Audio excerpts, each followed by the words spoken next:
and gentlemen, we are live. We are live and back at it again, folks. Welcome to the Wrestling for Life Network as we bring you Halloween Havoc tonight. It's going to be a fun one. What will the WWE NXT bring to us? We're going to find out. Me and that pretty face got you for the next few hours. So get in that chat. Don't be quiet. Don't be shy. Make sure you let us know what's on your wrestling mind. Strap in, strap on, grab your snacks, grab your feel good. Let's go!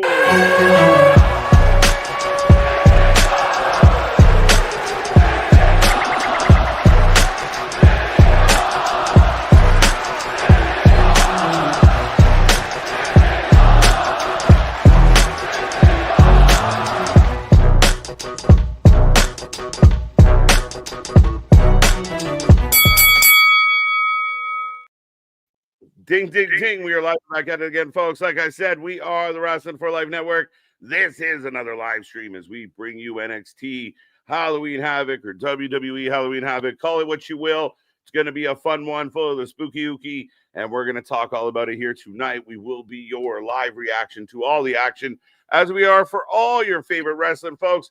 Make sure, if you can hear my voice, you save your friends from bad streamers, bad reactions, and bring them to the Wrestling for Life Network, where we're growing one day at a time. Folks, fill up that chat. I see you getting busy already. But if you don't know who we are Mr. Every Night KJ White, the Iron Man of YouTube, and Mr. Big Nick. Ladies and gentlemen, boys and girls, children of all ages, the Wrestling for Life Network proudly brings to you its tag stream champions of the world, the Every Night Delight KJ White. I am Big Nick, and yes, we're going to find out if Halloween Havoc's trick or treat. Is it going to be one of those just little fun size, Tootsie Rolls, or is it going to be a full-size candy bar? Tootsie Roll, toots. Yeah, we'll see how this one goes, man. I think there's enough intrigue with it. It shall be fun. I mean, the broken Hardy compound in itself should be interesting. What will happen with the world title? We still got all this Zarya, Soul, Blake stuff going on. So we might, kind of either get a new North American champion or solidified North American champion in a way. So yeah, lots going on this card, not mentioning La Parka and Iggy are in the building. Right. Well, and we've also got the world title on the line, both world titles. Do you have a match singularly that you're looking forward to? Like if you had to top billing on KJ's card. Yeah, that's a good question. I think for me, I really think the tag team match with Iggy, Javon, La Parka, and Leon is going to be a hell of a match. I think just for the fun of it and the nostalgia of it all, Nick, the Hardy compound. And I will say I am pretty intrigued by Ricky and Tricky just to see how it looks. But yeah, if I had to pick one the tag match, maybe I gave you all the matches. I was going to say, you gave us 3 when I asked for 1. You mentioned mine in there, though. And even though it does involve Dark State, I know how everyone that's been here for a minute knows how I feel. But getting the Hardy compound match again, we're getting finally the true broken Hardys. Brother Nero! All of that on WWE television because they're still under the TNA IP. So I think that's just going to be the funnest it's going to be a spectacle more than anything. I don't even know if I want to call it a match. Yeah, should we pre-tell the fans out there? Should we pre-tell the IWC, like, it's going to be goofy, it's going to be funny, and if we did it on the indies, it'd be super cool. So just enjoy it, relax. It's not super serious. Enjoy it. Have a little fun with the wrestling here today. Absolutely. I mean, it's the goddamn spooky season and everything. But speaking of telling the people out there stuff, is we'll say hi to everybody in a quick minute here. But do you want to explain to people how they can still win the predictions title? As we've kind of switched things up, and we've still got about a half hour before the show kicks off. Yeah, we got about 25 minutes to go, folks. We are setting it up. We're going to go through some of the matches, some of the fun stuff. We're going to shoot the breeze and talk about some of the things in the IWCs. But we are the WFU, and thank you to members of the WFU, Spaz, Jose, MDB, top 3 from last night. That's your little crown in the chat. The more you talk, the more points you get. And don't forget that the Super Chat, Super Stickers get you bonus points. And as far as the prediction title is on the line tonight. We're doing it different. We're still going to ask you guys when the matches start, what is your prediction? As always, we take a prediction for every match. We take a rating out of 10 at the end of the night. But if you haven't done so yet, copy this link, take it, drop it in your browser, and go fill out the form. I think there's 23 people competing, 24 as it stands right now. So not bad for our first little swing at this. This is going to allow us to do it better. going to allow us to do prizes. It's going to allow us to make it a little more organized, and let's have a lot of fun with it. But now there'll be no, oh yeah, I'm 7-0. We can verify. There were 5 matches on the card. How are you 7-0? That's always my favorite. I'm 6-2. We're like, there was 5 matches. What are we doing? Right. Well, and then still too, it helps us, be able to fully, clearly say who won and everything. And yeah, that's a nice little turnout. But granted, now ballots do still close at 7 o'clock. If you try and slide it in at 7:01, sorry, polling's been closed here. Mm-hmm. Yes, you have right up until the start of the show to get your responses in. We will close the voting at 7 at the start of the show. And remember, tiebreaker is how many minutes will the show be from start to finish?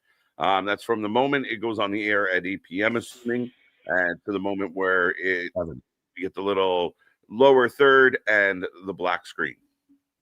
Right. Yeah, when it goes on the air at 7. 7. I meant 7, not 8. Sorry. Jumping the gun. It threw me off for a second. I was like, I didn't know that there was a pre-show. Are we getting a pre-show to the pre-show? We getting the pre-show, but no, right now the pre-show on Netflix is just a countdown. So much better. I'm almost preferring it, but yeah, lots going on in the wrestling world, Nick. Tonight's going to be fun. Game 2 of the World Series tonight. Ooh, had a fun one last night. Yeah. As the Jays are breaking records left, right, and center. First ever pinch hit grand slam, and it was so funny because I thought Bo got it. So I was pumped for Bo, but it was Barger who actually gets up a pinch hit, grand slam, a 9-run inning. It feels good. It feels good. But the Dodgers aren't done. They got a lot of power. They got a lot of talent. So game 2, still a little nervous. Oh, yeah. Well, you're welcome, by the way. If I went and took a pause, and then all of a sudden they turn around and get a grand slam and all that. They put up 9 runs on your pause. Yeah, exactly. But also still, you can't count out the Dodgers. And still, could it be one of those? Because this is still at the Rogers Center, right? So this still will be home. So then when they go to California, could it end up being, the reverse of this situation? For sure. I mean, we saw the Blue Jays lost the first 2 games against the Mariners, came back, tied the series 2-2, and then went down 3-2, came back, tied the series, and won it in 7. Anything's possible. When you got 2 really good teams, don't rule it out. And I don't think anyone's getting overconfident, but it felt good just to flex a little last night. As a lot of people talked about us getting steamrolled, my guy. Well, and that's the thing. It'd be a really huge get if you go up 2-0, and all you got to win is 4. You're already halfway there. Yeah, when you get 2 up, you feel a little more comfortable, obviously. And I mean, with the talent the Blue Jays can send out of the bullpen, it could be really hard for the Dodgers to come back. But the Dodgers are a fucking beast. Let's not forget about that. And, we could be leaving here tonight with the complete opposite result as last night. But if the Blue Jays just got to keep playing like this, man, they are a hard out. Right. Well, speaking of hard outs, I see somebody mentioning the one thing you've been asking about with Halloween Havoc. Where's the wheel? No spin the wheel, make a deal. No devil's choice, anything like that. Shotzi took it with her, bro. Shotzi took it with her. The part of the divorce. Right. And, she took the wheel with her. No wheel. And again, a lot of times with Halloween Havoc, it's very heavy with the steps. We get the Hardy compound match. What else? There's the one other the Day of the Dead match. So again, no spin the wheel, make a deal.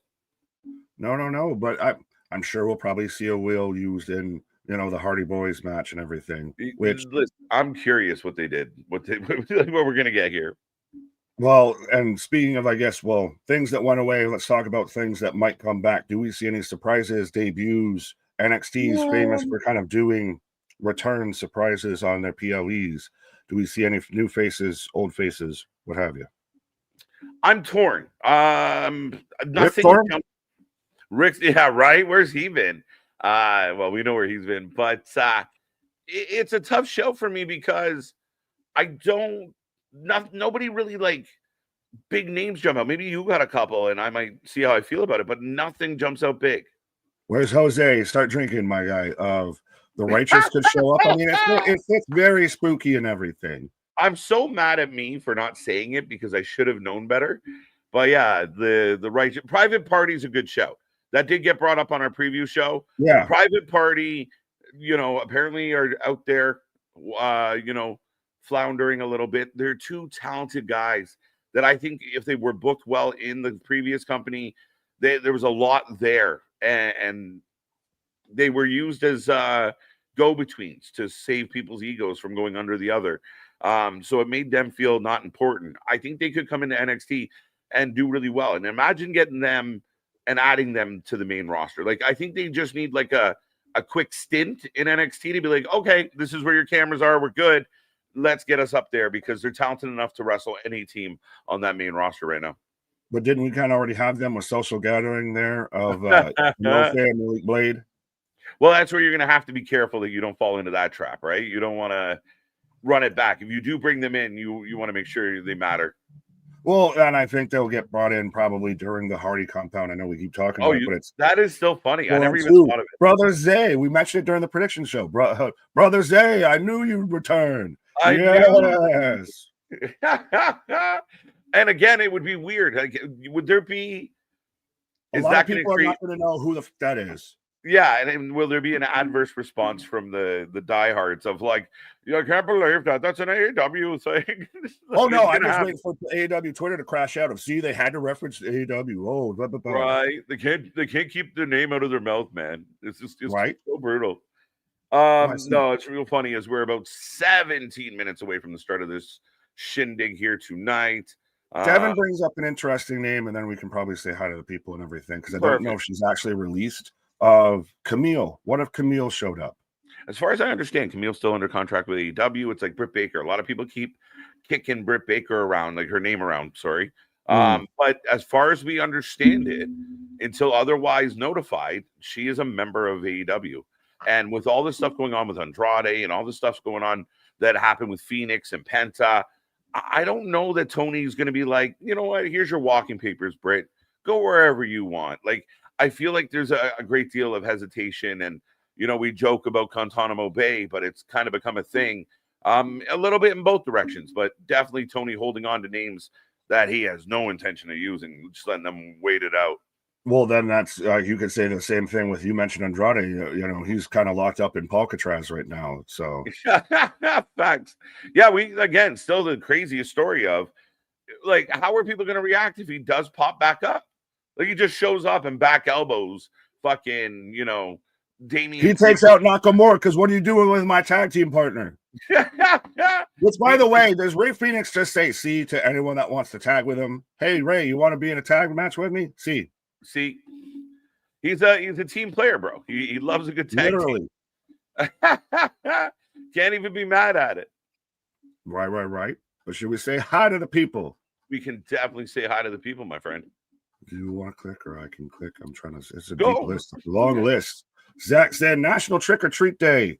Isn't that just Halloween? That doesn't make sense. Yeah, how do you have trick or treating before Halloween? Why? Wait, why are we having National Trick or Treat Day now? Yeah, help me understand. Well, I mean, sometimes you got kids, your little ones. Does Toronto? You're wherever you're staying. I don't want to fucking fully give away your address or anything. Do like an early kind of Halloween for like the community or the city or the town or anything like that? Not really. Like a trunk or treat or something like that. Yeah, I mean, there's events like that for sure, kicking around, but yeah, not a lot of like the days leading up. I mean, National Trick or Treat Day, and I mean, I guess we're getting kind of close, but next week we're gonna have National Santa Claus Day. Like, what do you mean? On the 31st? Who knew? Right. Let's go. Dennis, what up? It's my birthday. Happy birthday, Dennis. I don't know if you want to try and do balloons in the graveyard there, but yeah. I'm gonna go all like covert there. The balloons. Kevin, what up? Eric, hey, Wrestling for Life buddies. Are you going to take a peek at Collusion tonight, as well as Halloween Havoc and the World Series? World Series is more likely than Collision. Again, there's not much going on Collision, guys. I know there's a couple things that like Hangman Page is going to say some words on Collision. I don't know. Yeah, I mean, unfortunately, our focus is going to be primarily with Halloween Havoc and C'est La Vie, but sorry to Collision for that, but we'll see you next week. They're moving. Did you see this? And I have not confirmed this fully, but that they're moving Collision away from Survivor Series to Thanksgiving Day. Is it they're going to move it to Thanksgiving? But isn't that okay? Thursday. Well, Money in the Bank got booked for Money in the Bank got booked for Labor Day. So I wonder if that has anything to do with it. Interesting. Right? I didn't even think about that. I didn't know that. Well, they're moving Money in the Bank going to New Orleans next year. They're moving it from its usual July to September. Yeah, because it's in September. I didn't remember that it was Labor Day. Yeah. So, I mean, that was usually all out, like, to be in and around Labor Day. So, again, there is a bit of a chess match, a little back and forth, a little counter programming situation going on out there for the pay-per-views and the pay-per-view slots. And like I said, at times it's almost been to the WWE's detriment of, like, you're booking Halloween Havocs and such on the Saturdays just to kind of take up the space, Well, yeah, I'll agree with that. There's almost a pay-per-view like burnout a little bit. Chris B, what up? It feels like there's kind of a burnout, but it also feel like they've kind of ran Collision off of Saturdays between already how much Collision's counterbooked with being on Time Warner. Yeah. It's not on Saturdays super regularly as it is. Now with WWE running shows almost every Saturday. Yeah, I mean, we've kind of run them off Saturday nights. Yeah, and I think for people who need to remember the lore of all this is that this show was created for CM Punk due to the issues backstage. Tony thought he could separate the groups. And we thought even then Saturday night show was kind of putting Punk behind the 8 ball, that it was going to set the Punk haters up to say, look, Punk can't draw because it's a Saturday night. Right. But it used to draw a lot more than it does now. And that's the uphill battle. And like you said, they've kind of been forgotten about. I feel like the booking has forgot about it. It's a lot of throwaway shows. We've seen it when they do a Collision on a Wednesday night, Nick. There's nothing on it. Even on a Wednesday, on a special Wednesday, they don't put anything on it. The main event is Wheeler Yuta, Danny Garcia 7. Like, what are we doing? Because they reverse engineer their shows, but we can go into all of that. But they start off with the main events and go backwards. But yes, we don't need to go through all the AW talk right now. But Jose, speaking of terrible booking, though, that UFC main event was trash. Ends with an eye poke draw. Boop. Oh, it's so heartbreaking when you get that happening. Like, everyone's waiting for the moment, right? Everyone's waiting for a big fight. Eye poke draw. It happens. Right. Damon, what up? What up? Jefferson, we're doing Collision, KJ. I think we just kind of explained. Not so much. Not so much. You want to try and pronounce this one? There's a lot of vowels. Aokabor. Aokabor. Let us know if you want to break that down. We don't want to get your name wrong all the time, but close.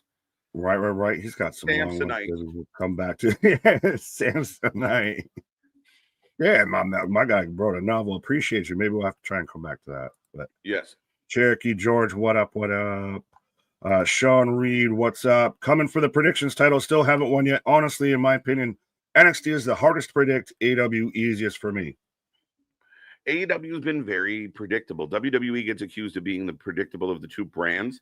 I would argue that at times predictable has to happen. People forget, like, when you watched a Ric Flair match, you knew he was going to win 95% of his matches.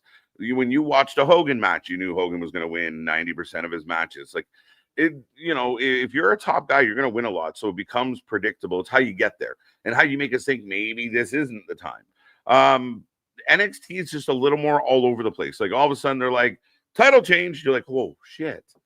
So yeah, I agree with that a little bit for sure.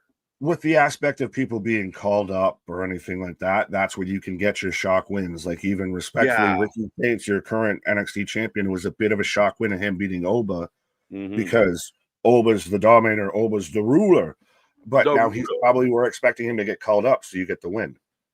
Yeah, 100%, right? And we've seen that before. I mean, and again, because it's kind of ever changing, there's a bit of more of an ebb and flow to it. I felt like AEW used to be super unpredictable. Like, random shit would happen on AEW. Random people. Oh, it still does. It still does. Yeah, but not in the good, like, not match wise or that. Like, we know, and again, we're supposed to know to a point. I just feel like a lot of shit is so simplistically given to us. We know where they're going. Like, they completely fucking, foreshadow to the point of, like, telling you the fucking story. They're that really good trailer that gives you all the good parts. Yeah, I know the bus route here. I know when to get off. What up, MDB? Knee Pad Patrol here on the Spooky Ookie Halloween Havoc night. Sean, let's go. I see Gary Lee in the house. Boston, AD and AZ. Dun, dun, dun. Josh, welcome back. Dennis Hodge, welcome back. Randy, Sam, good to see you. Good to see you. Good to see you. Jason, Michael. Woo, KJM. Nick is here for Collision. I think we already got that one, but it's still funny as hell. Yeah. Well, again, it's the show that's hardest to track down. Is it on a Thursday? Is it on a Wednesday? Is it attached to, a Dynamite, what have you? Yeah, and funny enough, like, I have alternate means, but a lot of times we've had issues in my country with Collision. It gets moved, and my country don't care. Like, I'm sorry, you can't move to the night with the hockey. Sorry, fella. They literally go, you can have that even what I'm mad at. Right. The other day they were showing like fucking FIFA friendly tennis, hockey, and you couldn't find Collision to save your life. Like NASCAR. Well, because remember they aired the kickoff for Wrestle Dream on TNT, which is where they air Collision in your neck of the woods and everything. Yes. And so it became, trying to get blood from a stone to try and figure out where you could actually watch it. And it shouldn't be that hard. It shouldn't be the onus on the fan to find it. That's craziness. Right. I'm in the middle of a Friday the 13th binge. This is something we love doing here at this house is we'll just pick a series and run through it. And yeah, we're going through one after the other. So it's been good. I'm a OG, like Jason Voorhees Friday the 13th fan. Like our wreath, it is Jason Voorhees themed and everything like that on the front door. Nice. Wifey actually got me an autographed Funko Pop because she goes to the conventions and everything from CJ Graham, I believe, who played Jason in I think the 8th one. Right? Yeah. See, my guy's Michael Myers. My brother has 2 cats, Michael and Myers, and then he has another cat, Freddie. Hilarious, but Michael Myers is the guy. That's always between those 4 if you count Leatherface. Yeah, Leatherface, Freddie, Jason, and then Michael. Yeah, some people sprinkle in like a little bit of Hellraiser, but he was kind of Ghostface from Scream. Ghostface is a good one. But yeah, I know. I think my guy's Jason. I'm going not Jason, Michael Myers. I'm Jason. You're the Michael. Yeah, I'm the Michael. Right. Also, Anthony does not like Michael Myers from Halloween. He just does not like any Michael Myers, including the movies. Well, exactly. That's why he won't watch Austin Powers. He's too afraid. Right. He's like, Michael's going to show up. He's confused about the plot line. 6 days away from All Hallows Eve. That's crazy. We're talking about November. Where did 2025 go? Yeah, well, Christ, where did the last 5 years go? My guy, being respectful. It feels like we went from 2020 to present day. Right, we're moving. What's up, Boston? Dodgers about to win 4 straight. You shut your mouth. I'll punch you in the chin. Mouth. Let's go. We gotta silence the haters. We don't need no stinking wheel. Vance is in the house. Jason, we got you.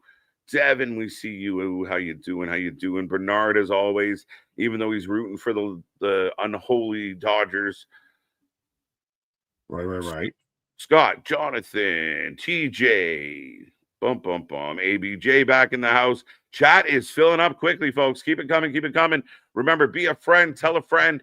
We are about 5 minutes away from the start of the show. So make sure you go get everybody slam them in here. Right, as Lady B, she's slamming into something. She says, Lo siento, moved into my new place and got the Wi-Fi on just in time. Shout out. That's crazy that your first priority is make sure you got the Wi-Fi on so you can watch us. It's not the same without us. So let's go, Lady B. Welcome back. Right. Hope settling my Nick Danger, first time here. Nick from Austin. There's a lot of Nicks. We've established a Nick movement. Like we are just big Nick energy everywhere. Exactly. You got to walk around with that big Nick energy, my guy. Speaking of Nicks, I timed it perfectly. I saw him and he segmented me perfectly. Not big on horrors, but Jason is the man for me when it comes to it. There you go. There you go.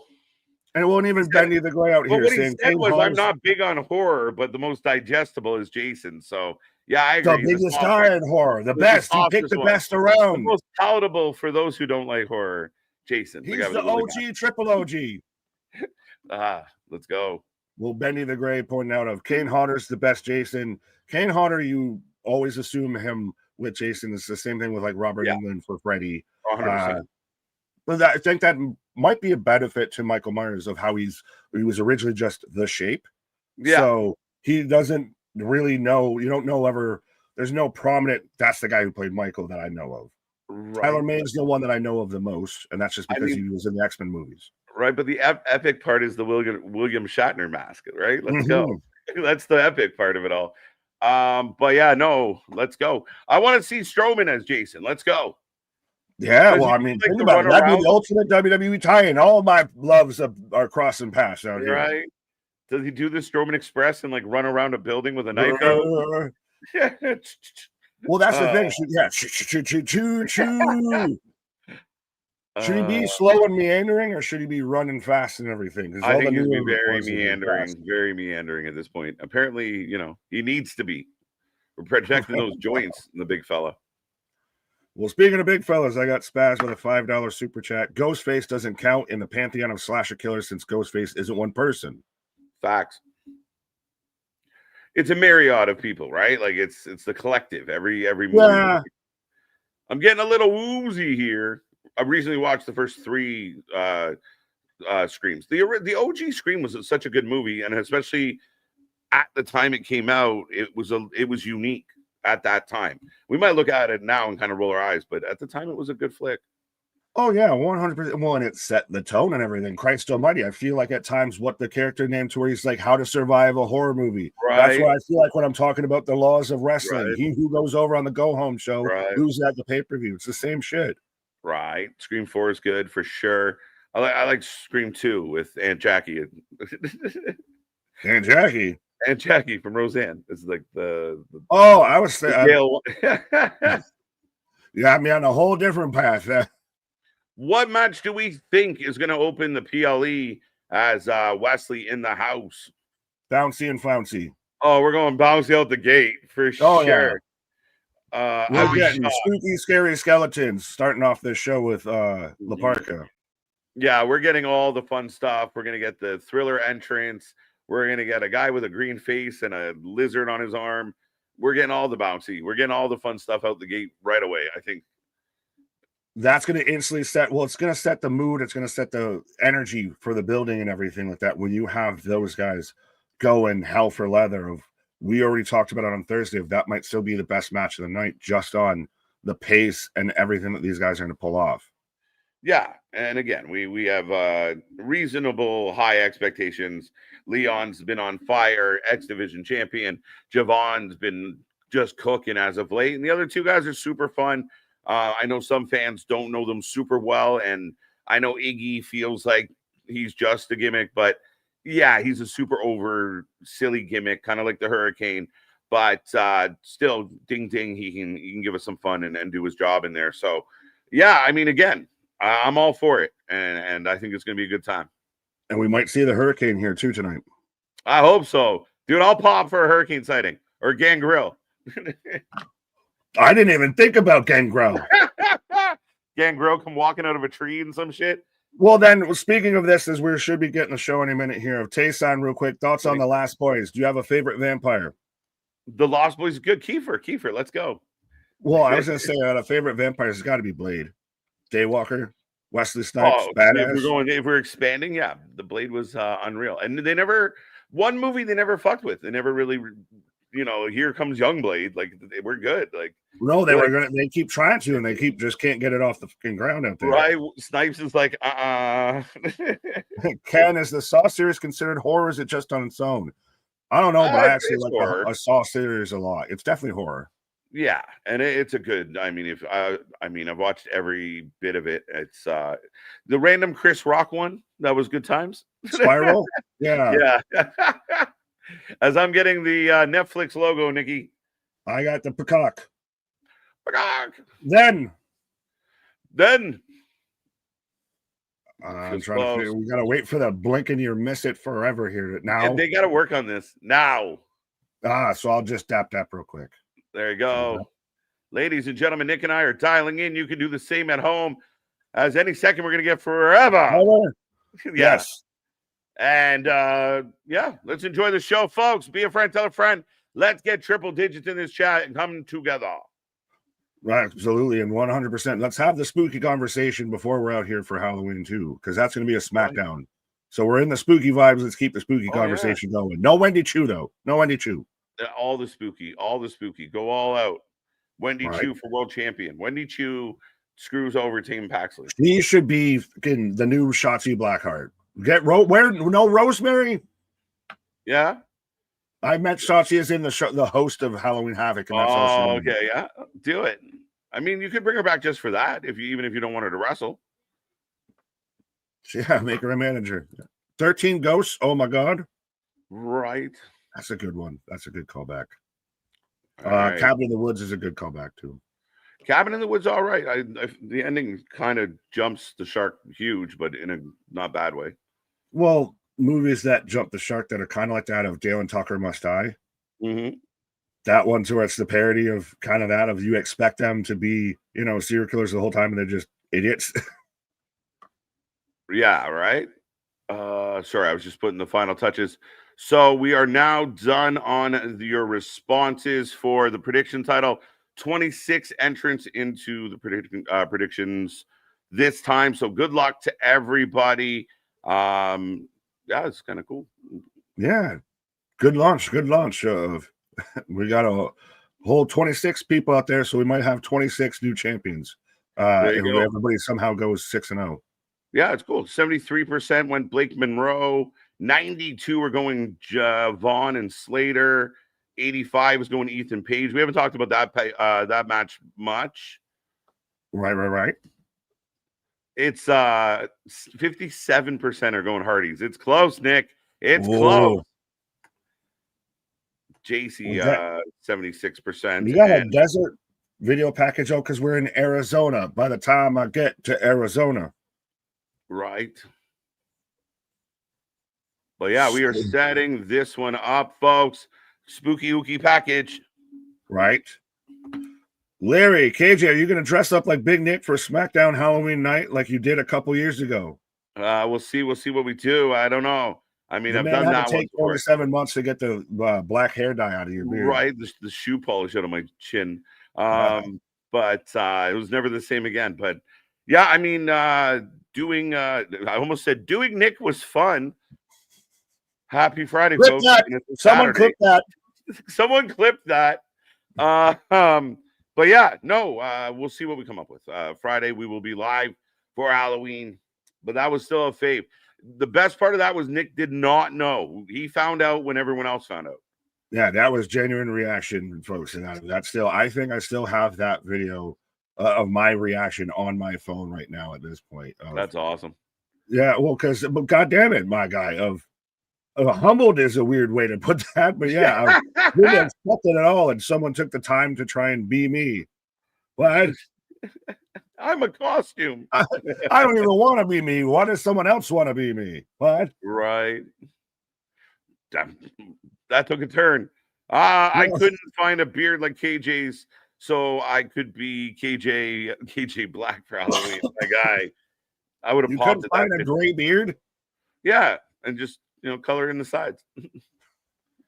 Buy a Kevin Owens costume and then just put on a gray beard. Next week is Dynamite Fright Night, Halloween night. So, oh my God, what's going to happen? Abaddon returns. One night only. One night only, Nick. That's the one night she's ever booked. So that would be the one night that they even can use her. Right. Apparently the ghosts have taken KJ. Pretty face is all Jasmine needs. What? What do you mean? There's big dogs out here just doing the whole Scooby-Doo song. It's time for Halloween Hickenbottom Havoc. It's Halloween at Hickenbottom High out here right now as we're getting the whole video package. Yes. That sounds like an adult-rated movie. Hickenbottom Havoc. We had, what was it, Boston cream pie day yesterday and everything. Now we're just turning everything dirty. You didn't have to run that back. Yeah.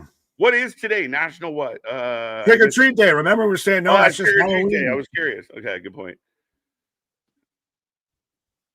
All right, folks, we are kicking this one off. Does it? And That's especially solid. though too, because it used to be just a special Tuesday and everything, that it doesn't. It feels like the whole aesthetic of it has kind of been more polished a bit and everything. It doesn't have like everybody's in the back in costumes, and we've got people can bob and for apples and all that shit. We're not acting like it's an actual Halloween party. This is just straight up a show with some goddamn spooky, scary skeletons. I do want a Halloween John Cena freestyle. Come on now. That's how he made it. He would have been on the chopping block. As Javon coming down with his twin. Javon trying to make himself look like buff by bringing out a friend. He's coming down with La Parka. Jokes. But Javon here. Current day La Parka is from where La Parka was in 1998 in WCW to where he is now. He's looking fantastic. But as we predicted, folks, we are getting the start of this one. And get your predictions in. Let us know who you're taking. I know it was submitted, but still fill up the chat with who did you pick to win this one? Right. Did you take Bounce for the Ounce? Trying to see here. Let me see. 92% are going for Javon and Leon. I mean, I think that's pretty one-sided there. Yeah, it's reasonable. Dark State versus Undertaker one-on-one, a vampire match on SmackDown. Kevin Vampire Dude, Kevin Thorne. Where's Vampiro when we need him? Yeah, well, do we get, you mentioned Gangrel. Do we get, right? One of the greatest theme songs of all time. That's so good. And imagine you just get that like kind of playing and faintly at the compound, and then Gangrel. I think they did that already where Gangrel came out of the water and we're like, shit, it's Gangrel. I think that was the AW one. It was. I'm like, I've seen this before. But they couldn't do the music because they don't have it, so you just got to get that. One of the reasons I'm kind of happy about this one is I hope it's good, because remember they did like one or two on Collision that weren't. They did the one with Brother Zay, and it wasn't good. It wasn't great at all. So this is a nice kind of like, let's do it right. Let's do a little. Well, they're back where they started. We got the Broken Hardy universe started in TNA, and that's where we had the ultimate deletion and everything. So we've had the pinnacle that is these type of matches there. So they're the ones running it. There you go. Hey, as Vic's at least out here kind of dressed up as the Riddler. Riddle me this, Booker Man. Yeah, that is crazy. I like that suit. Here comes La Parka. You gotta. I don't like how La Parka doesn't come out with the chair and everything anymore. Now, granted, he stole the Emperor's fucking wardrobe.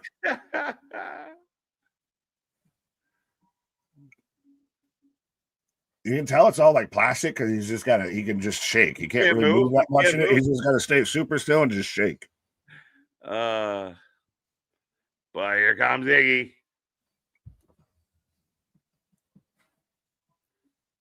Why does he come out to like the provocative music, like Mr. Lizard? I mean, he's out there crawling like a goddamn stripper. And you're saying, why does he come out to the provocative music?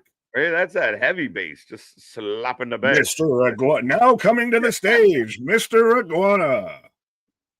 Let's go. I will see monsters scared to Dark Side.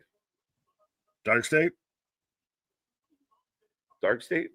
What did I say? Dark Side? Dark State. I don't know. Monsters scared to Dark State. I feel like there's something missing. Whatever you're smoking on, Jonathan, I'll take two of. Right. As Javon and Leon are just having a good old time here. Oh, yeah. Well, Javon's out here just doing his best Jeff Hardy of dude. All right. Somebody call my mama. Let's go. I'm surprised how much Iggy's still over. I thought he might have been a bit of that flash in the pan after Worlds Collide and everything, but no, they still love the guy for whatever reason. Right? They absolutely love him. Release the iguana. Release the iguanas. Right. With all the iguana emojis. But we are underway with Javon versus La Parca right now. So again, folks, let us know who you got for this match and why is it probably Team NXT and A? Because again, if Team AAA out here wins, are they just is this still just a one-off of, are they going to be regularly on NXT television? They could be. I mean, again, does this lead to AAA? Does this lead back this way? Like, I mean, this door is kind of swung right open, right? Like, are we going to have everybody kind of interacting with everybody else? How does it all fit out? How does it work out? Right. Spaz with a $2 super chat. I'm doubling down on Private Party helps the Hardys. Yeah, I got to admit that Spaz kind of gave me the idea. But yeah, we've got La Parca with a 1-2 step. Yeah. Now, I mean, if you get things like Private Party, does it make it harder for my prediction of Dark State to win? Maybe. Maybe. Big kick to the gut. Shannon Moore show up? That'd be cool. I once upon a time, a big fan of Shannon Moore. What if we get to the moon? Another guy who's shown up, who's trained under the Hardys. Right. I mean, it fits. It fits. Right. Ooh. Slingshot Hurricane Rana from Javon. No Juggernaut for Halloween Havoc. No, she's not on the card as Javon flips out of the Hurricane Rana. Oh. Going toe to toe. He would have wiggled.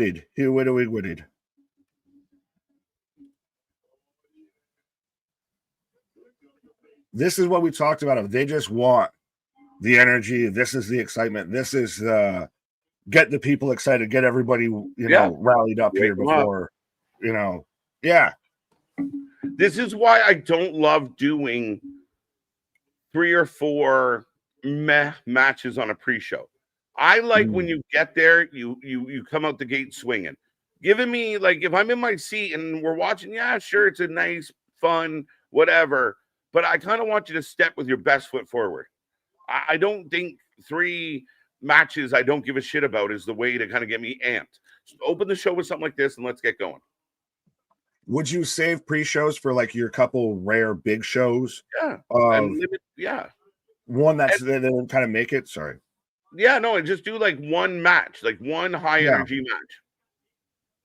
Right? Don't do a heel angle right before your pay-per-view. That's stupid. They've done that. A lot of multi-people matches that I don't think your match should start 4 minutes before the end of the hour and then act like it was surprised that the match bled into the pay-per-view. Be smart. Well, and how many people were out there grabbing popcorn and soft drinks and everything when Jamie Hayter returned and All In? Right. That's the thing, is when you do stuff like that and you overextend onto a pre-show, like you got to take into account. Yeah. People are grabbing, concessions, going to the merch store, going to take a piss, what have you, while the pre-show is going on. Oh, Iggy comes down. We've had a little bit of a wire cross here. Blind tag on the foot. Well, and do you like that now Leon and Javon actually have matching tag team gear? It kind of tells me that they might be going closer and closer to being a legit tag team. Maybe. That's a good point, Nick. As Iggy gets planted. Yeah, they had a bit of a hiccup there, but they're the new Hardys. They're the new Hardys. Tell me if Leon wasn't an X Division champion right now, they both worked in the same company. You're telling me I don't make them a tag team like the new Hardys? Right. You could. I mean, again, they just bring so much energy. And they just constantly look like they're having a good time. That's the best part. Their energy level's so high. I mean, it's fun to watch, Nick.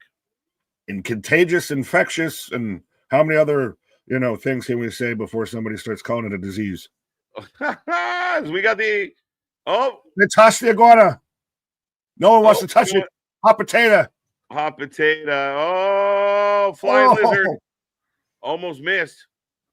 They collided midair. Ooh, landed on his arm. Didn't look great. The park up top. Anthony, what up, my guy? Shout out Ringsider Anthony. Right. Yeah, exactly. Let's get to it. Let's get to it.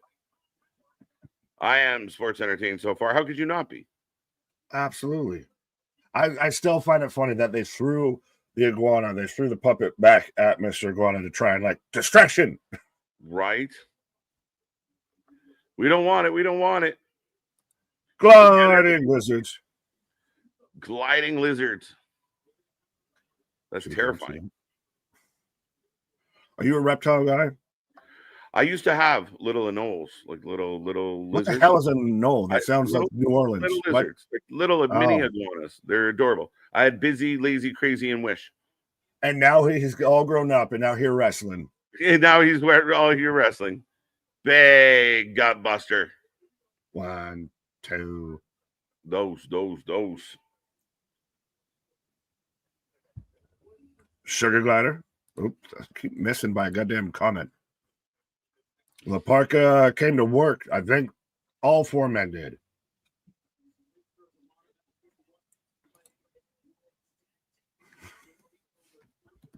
I always watch Disney movies and DComs. LOL. What did MDB say? I don't even know what that's the response to. What is happening right now with Iguana on this? Like, what? That was a provocative ass position to be in. Right. Why are you sitting on that man so zesty? Oh, kicking the arse. My hole. Right in the arse. Stupid sexy reapin. 2 count. Zesty ass match. Missed my second chat. Got 1 and 3. Love you guys. Smooch. Oh, no, it's still there. Still there.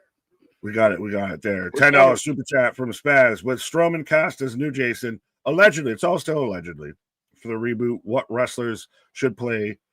I was reading that. I don't know what happened. Oh, it just disappeared. Okay, fair enough. Freddie, Michael, Jigsaw, Hellraiser, Pennywise, Leatherface, Firestarter, Brightburn, Chucky, the Queen of the Damned. Christ almighty, that's an essay of a question. Right. Leon looking for this tag. La Parka with the cutoff. Oh.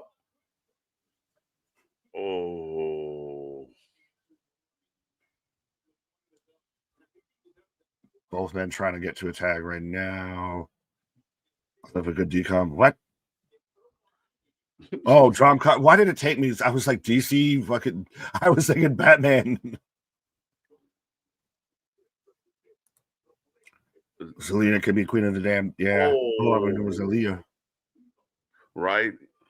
Oh, Tornado DDT. Good energy. Good energy to start this one.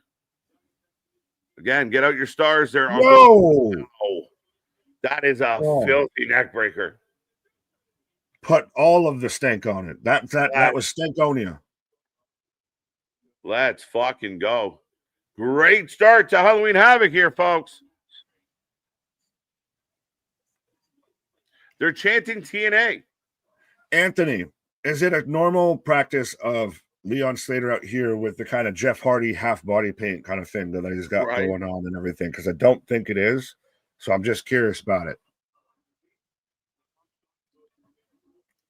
Whips Javon in the corner, diving for him. Another diving for him.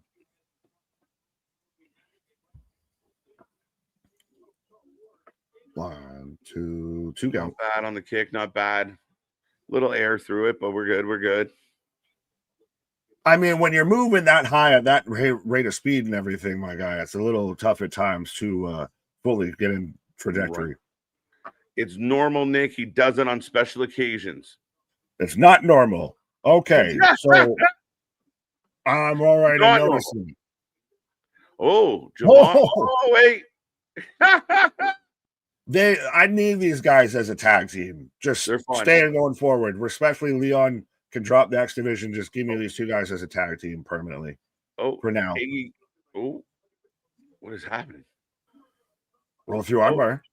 R2 and armbar. Yeah, let's go. A little bit of a special there. Right. Oh, Christian didn't get a hello. Oh.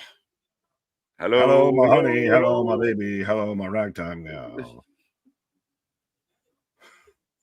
Baby, my heart's on fire. Halloween, you can have that. Why? What? I love me some Halloween. Halloween's a good time. And the movies. I actually didn't mind the newest one. Well, the first two of the newest ones. But Rob Zombie, the first one was all right. The second Rob Zombie. No. It was funny. I was talking about that today, running through kind of some of the possible upcoming movie watches. And the first Rob Zombie Halloween was phenomenal. Like well done. And then the second one just kind of went off the rails and we lost it, never got it back. And again, like I have an affection for the Halloween series. He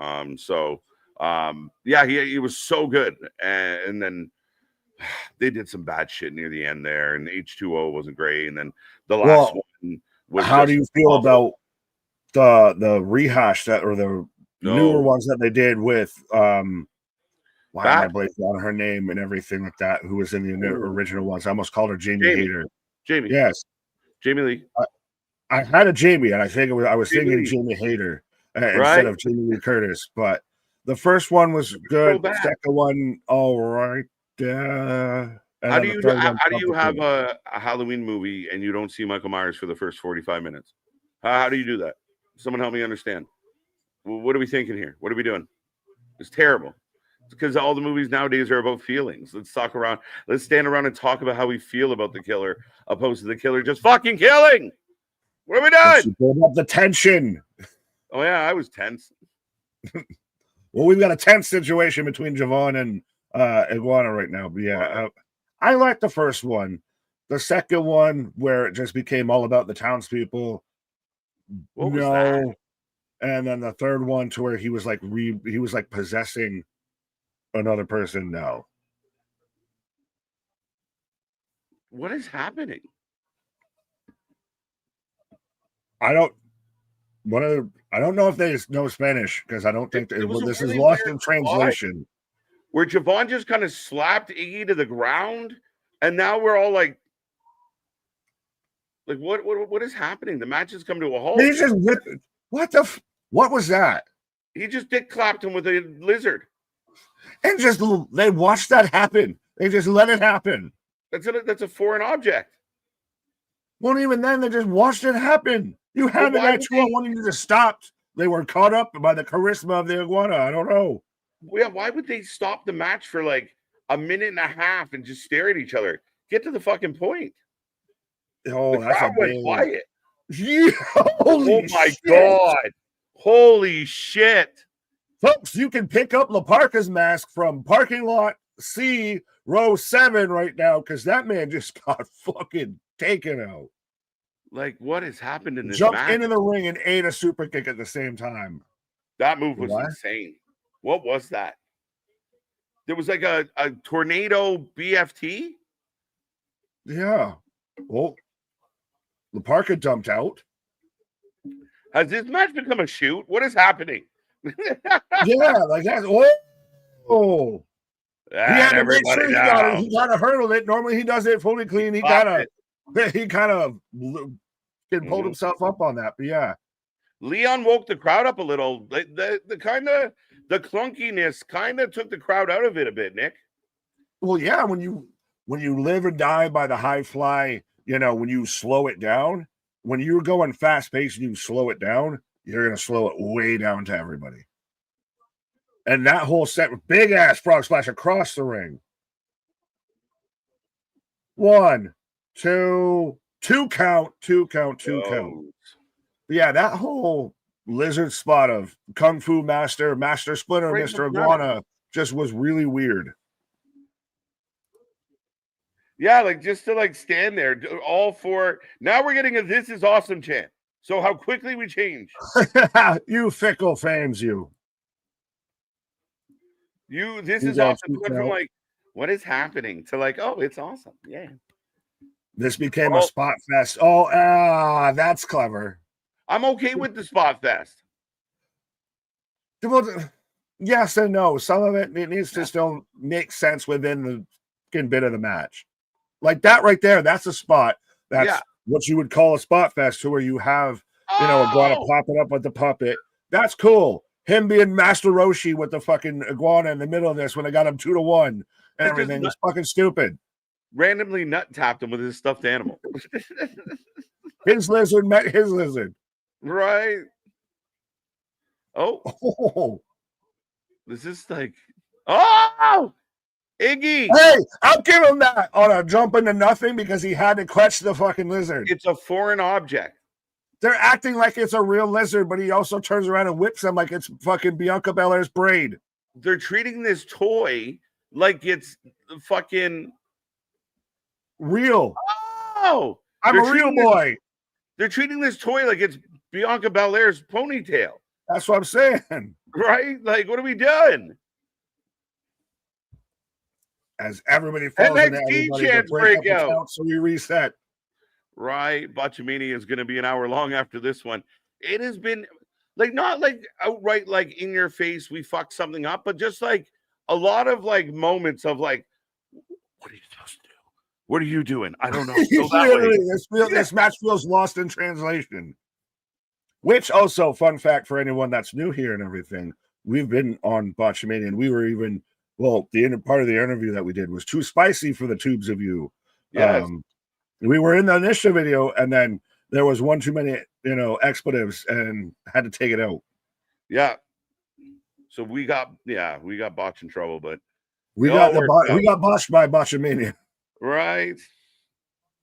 Our claim to fame. Well, one of them. Definitely. Hey, we did other things. We got an IMDb page out there. This match is on acid. It's making me feel like I am on acid. There's just colors flying everywhere. Nothing quite makes sense. Random cheering and chanting. Don't worry. And we've still got the broken compound match and everything for later. So it's only good. You want to get nuts? Do I get nuts? Oh! That was supposed to, that's a botch and a half. They were supposed to collide and they just, oh, look, they nearly missed. Olay! A collision is a nearly.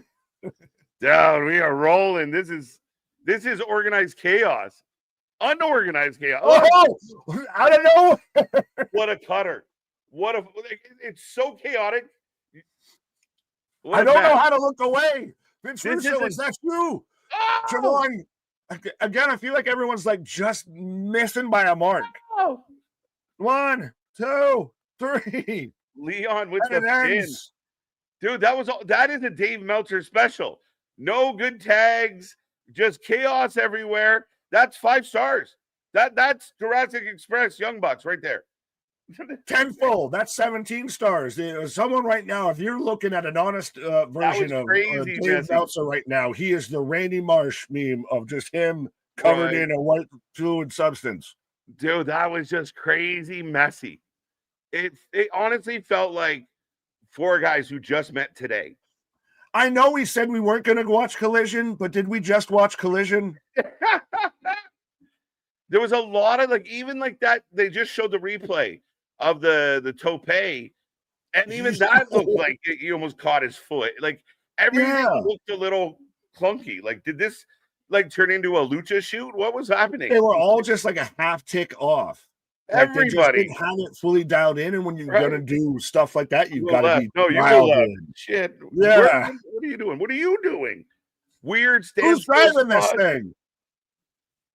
Oh, it was all right. It was good. It was fun enough. I'll be right back, sir. Yeah, KJ's got to go walk off. How chaotic! Yeah, I gotta stretch after that. It made my head hurt. Right. But yes, I'm in another in a commercial break right now for Saturday Night's main event. Which, how are we feeling with Jey Uso versus CM Punk, and why can't we at least get an LA CM Punk match? We just literally watched CM Punk beat Jey Uso the week before, but we're just gonna run it back for a world title. AAA rest, and that's the thing is KJ's the lucha guy. If there was someone that should have appreciated that the most, here would have been KJ, because that was all of the lucha libre. And that's not saying it was even a bad match. Again, y'all can let me know how you feel about it, but it was just everybody felt like they were a half tick off. Like the whole match felt like lost in translation, a false start, offsides. Everybody was, even the Javon, dive at the end of the match before we got the finish. He looked like he clipped his toes and everything. jumping over the ropes to where it looked like he was going to turn around and get head plant. Hear me out, Nick. Maybe Jay versus Punk is going to tell us a story. What is the story to tell between Jey Uso and CM Punk?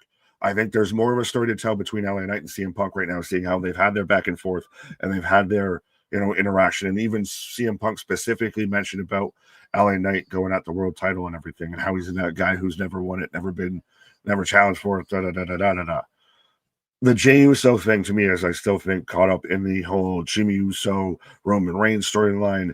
That's separate.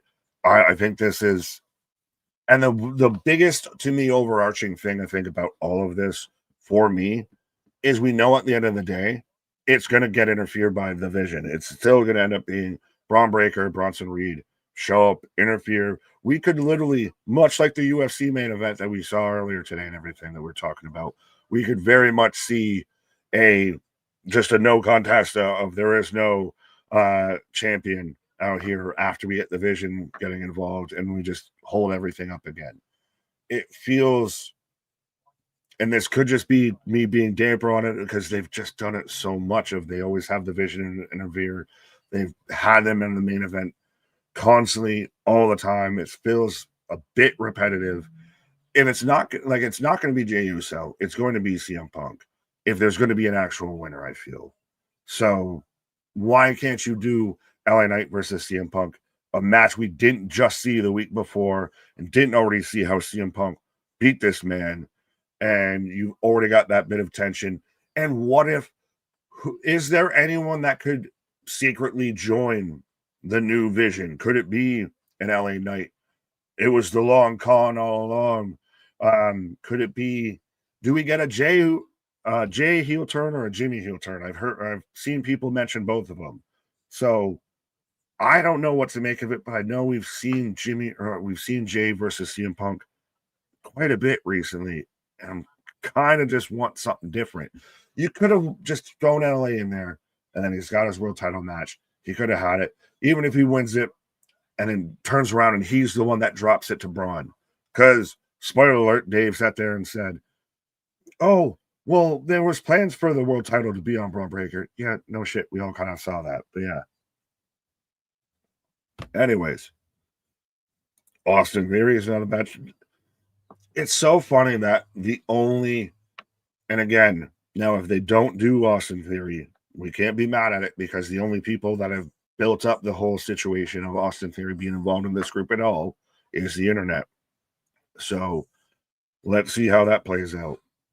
As I've got Zarya and Soul backstage, and Zarya with the whole day of the skull face paint.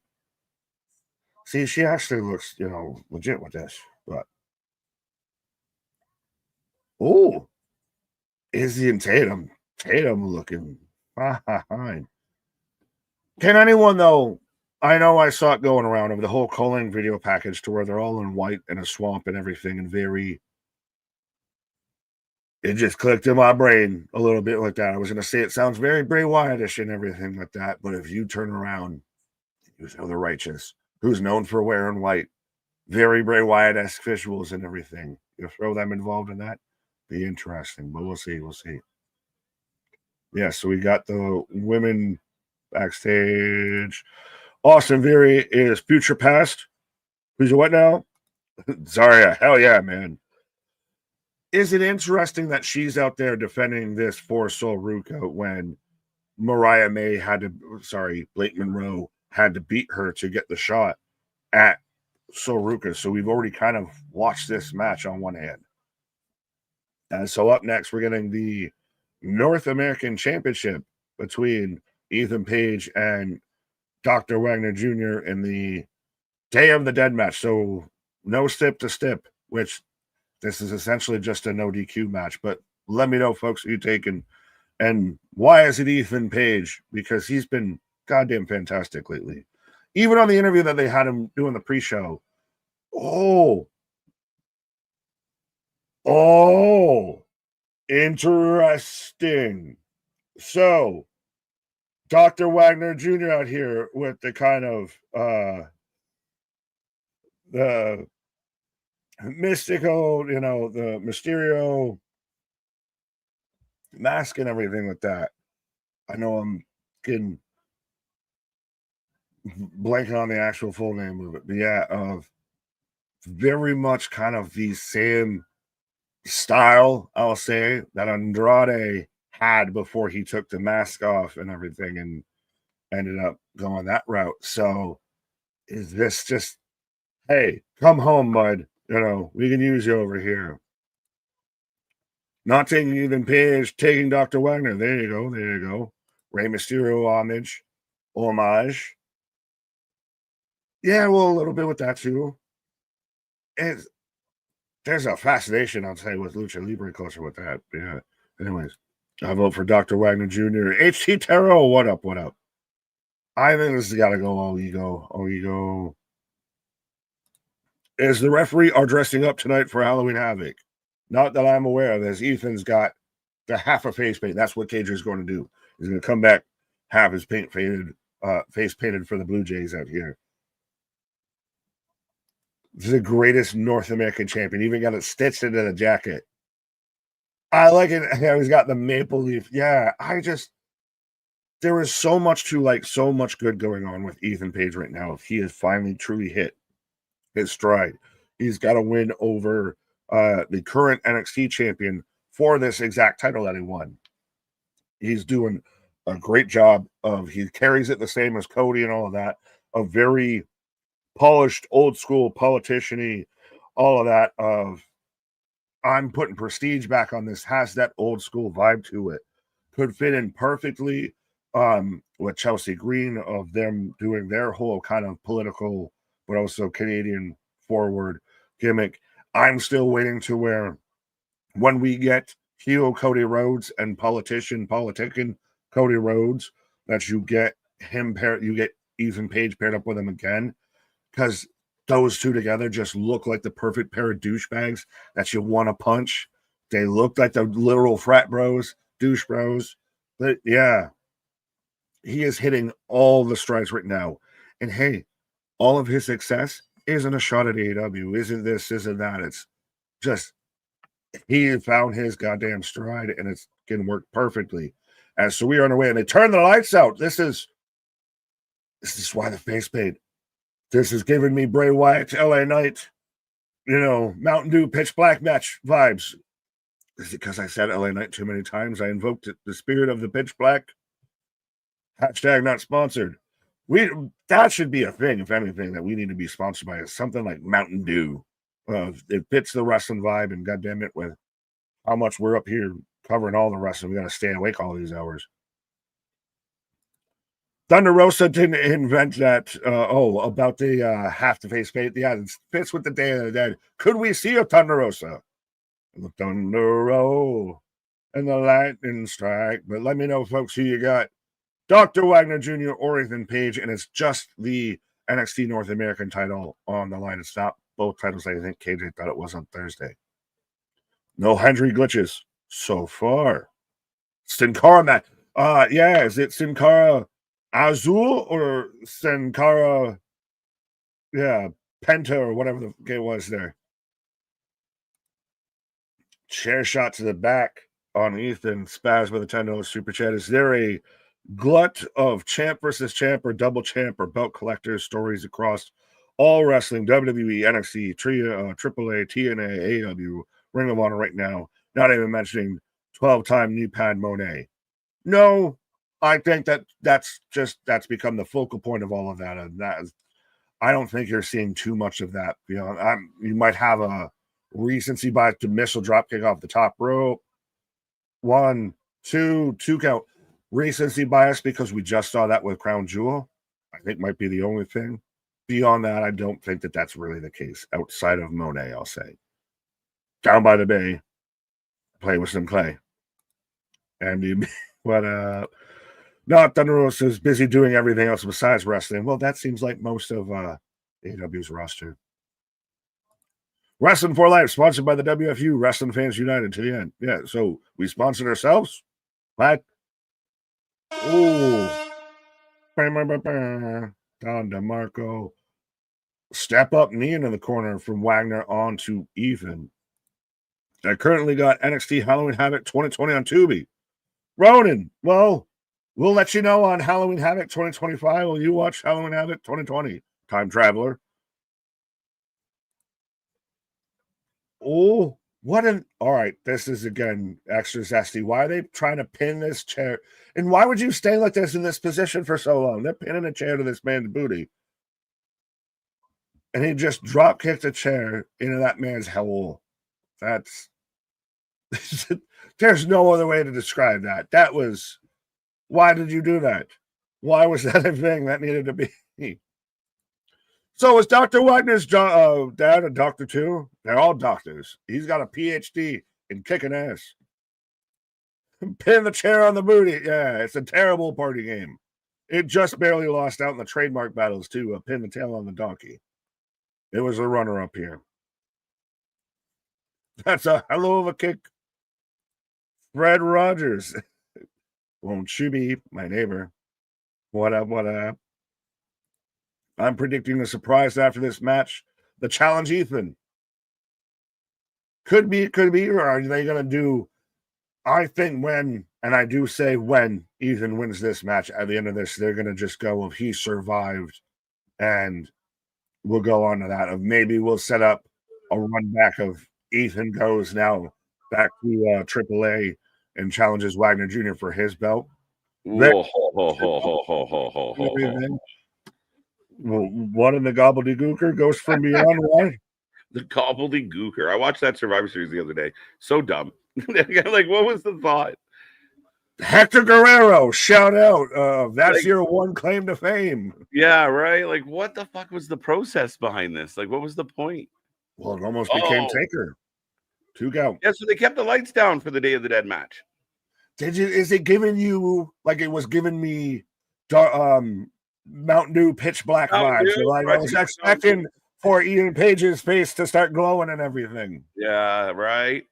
Listen, I'm digging this face paint. Shout out to Ethan Page. This man, you're Canadian just hard for anything Canada right now, my guy. 100%. Let's fucking go. Canada doing all out. Wagner pulled out Jinder Mahal. The joke is that Jinder is trash. But I'm bummed. You know how you make a good joke when you have to explain it. What's up, David? I'm just kidding. I love you. Yeah, we got Fred Rogers out here. Fred. So Damien's predicting a surprise out here for after this match if someone shows up to call out Ethan Page. But who? I don't think so at all, but yeah, definitely who. Oh, eats a chair. Andrade? Well, and so you might be able to help me a little bit more, and I don't know if you are, so I'm putting you on the spot a bit. You're kind of the lucha guy. Anthony's the TNA guy. You're a bit the lucha guy. Mm-hmm. A reference of Wagner Jr. with the gear and everything. Am I out of touch, out of place with saying it reminds me of the mask that Andrade wore before he demasked? And no, it was Escobar. Escobar. You're seeing Escobar. The Spider-Man memes. They're too similar. Yeah, if memory serves me correct, you are thinking Santos Escobar. And again, there is a lot of homage and a lot of family lineage and crossover and heritage with these wrestlers. So it wouldn't surprise me if he was paying homage in some way, shape, or form. And we've seen it a lot, right? I mean, it's close. Yeah, no, I'm surprised and proud of myself. I was kicking my own ass now that I got it right at the end. It took me literally to talking to you of, no, it's Escobar. You literally were confusing. We've joked so much about how they do the same gimmick. They're basically the same person that I got confused. Oh, I mean, the similarities, there are parallels there for sure. I mean, again, this is what I think makes the Andrade situation so kind of interesting of like, now what? Now, how does this work out, right? Mm-hmm. But how you feeling though with Wagner right now, kind of walking through Ethan Page a little bit, just kind of bouncing him around here? I think the match has been good. I think it's been back and forth. I kind of like the energy. I think the crowd's into it. Right. We're getting part of it.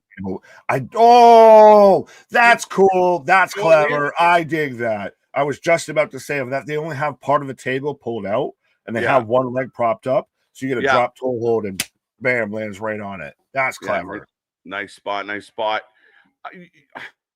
Are you thinking when it came to the gear, are you thinking of La Sombra, like Andrade's old gimmick before he came in?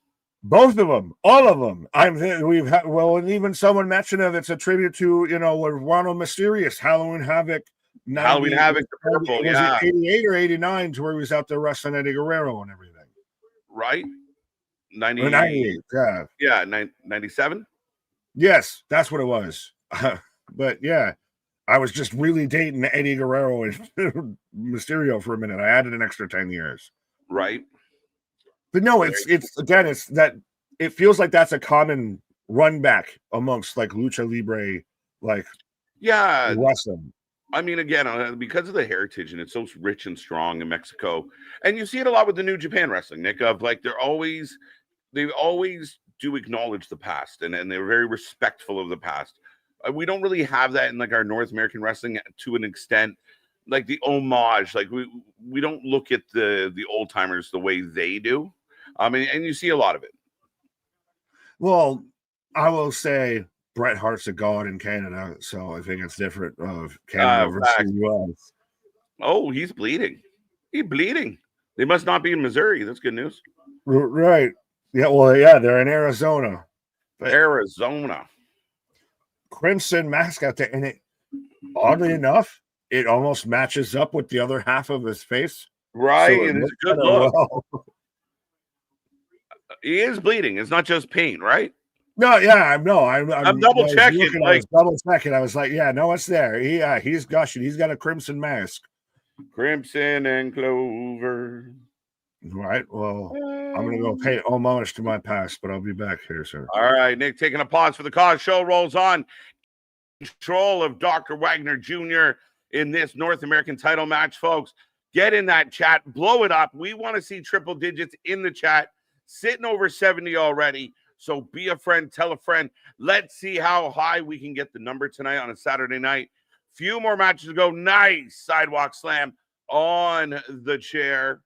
Busted wide open. He leaking. We got a bleeder. Ethan is, again, I like it. I'm all for what Ethan Page is doing right now. You can definitely bleed in Arizona. They don't care about shit. Right, let's go. Maple Leafs. Thank you so much, Bradley. Sorry, I got to double click on that. Giver of gifts in honor of the Maple Leafs winning in overtime tonight. Nice bounce back game after losing to Buffalo yesterday. I missed it because I'm here with y'all, but yes, thank you for letting me know they got the win, and I do appreciate the membership. Make sure you say thank you to Bradley. Bradley's getting close to 200 gifts given. As the mask gets ripped off and Wagner is pissed. Holy hell, folks. Dr. Wagner Jr. is upset. The crowd is kind of murmuring, you effed up. Yeah. Uh-oh. Uh-oh. Miles Bourne. What about him? Oh, for Ethan Page? Possible. Not the mask. Not the mask. Oh, Wagner firing up in this good shit. Again, the crowd's into it. They are over with this. Big headbutt by Wagner. Big clothesline by Wagner. And he is come unhinged. Jazzed up. Another clothesline. This one with a little jump to it. Oh, shit. Run. Run, bitch. Run. You in trouble. Lone Ranger lost his mask. Yes, Dr. Wagner is his dad. He is junior. El Hijo means son. Come on now. Come on now. Not Nick. I know what's going on. he gonna be mad I said that. This just became camping. This intense. Let's go. Right. Wagner going volcanic. Big dog, what's up? Good match. And I said this on the pre-show. I think we overlooked this match a little bit. And I think that this match has kind of outkicked its coverage. I think this match has done very well in two pros selling hard. So far, I like this match better than I like the tag match, and I was expecting big things from that tag match. So a really good match, a Day of the Dead match, but they haven't relied on the weapons. They've just kind of sprinkled them in. Good moves, high impact moves, nice exchanges. The spot with the ripping of the mask. Like, this is a really good pro wrestling match. Good match. Let's go. Love it, love it, love it. Right. Intensity. It's the best place to have sex in the woods. Intense. Let's go. Technically wouldn't be the third. Dr. Wagner is the junior. Facts. The son of Dr. Wagner Jr. We got to break this shit down. He's the son. So he's like Dr. Wagner the third or fourth. Toast on toast. Ethan eats the garbage can. What a match, folks. Again, I put this match up against anything that Meltzer's given 4 and 5 stars to. I put this match up against anything. That's just being fair, guys. That's providing you unbiased coverage. This is a really good wrestling match. I don't give a fuck what company's putting this match on right now. It is good. Right, there you go. Son of Wagner Jr. Intensity. Right next to Suplex City. As Ethan's up, but he's going for the mask again. Uses it. And into the chair goes Junior Doctor. Up he goes. Razor's Edge on the can. I get down, he get down, he get down. What? The Doctor won't stay down, folks. What are we doing? The Razor's Edge onto the garbage can. And Dr. Wagner Jr. with the big kick out.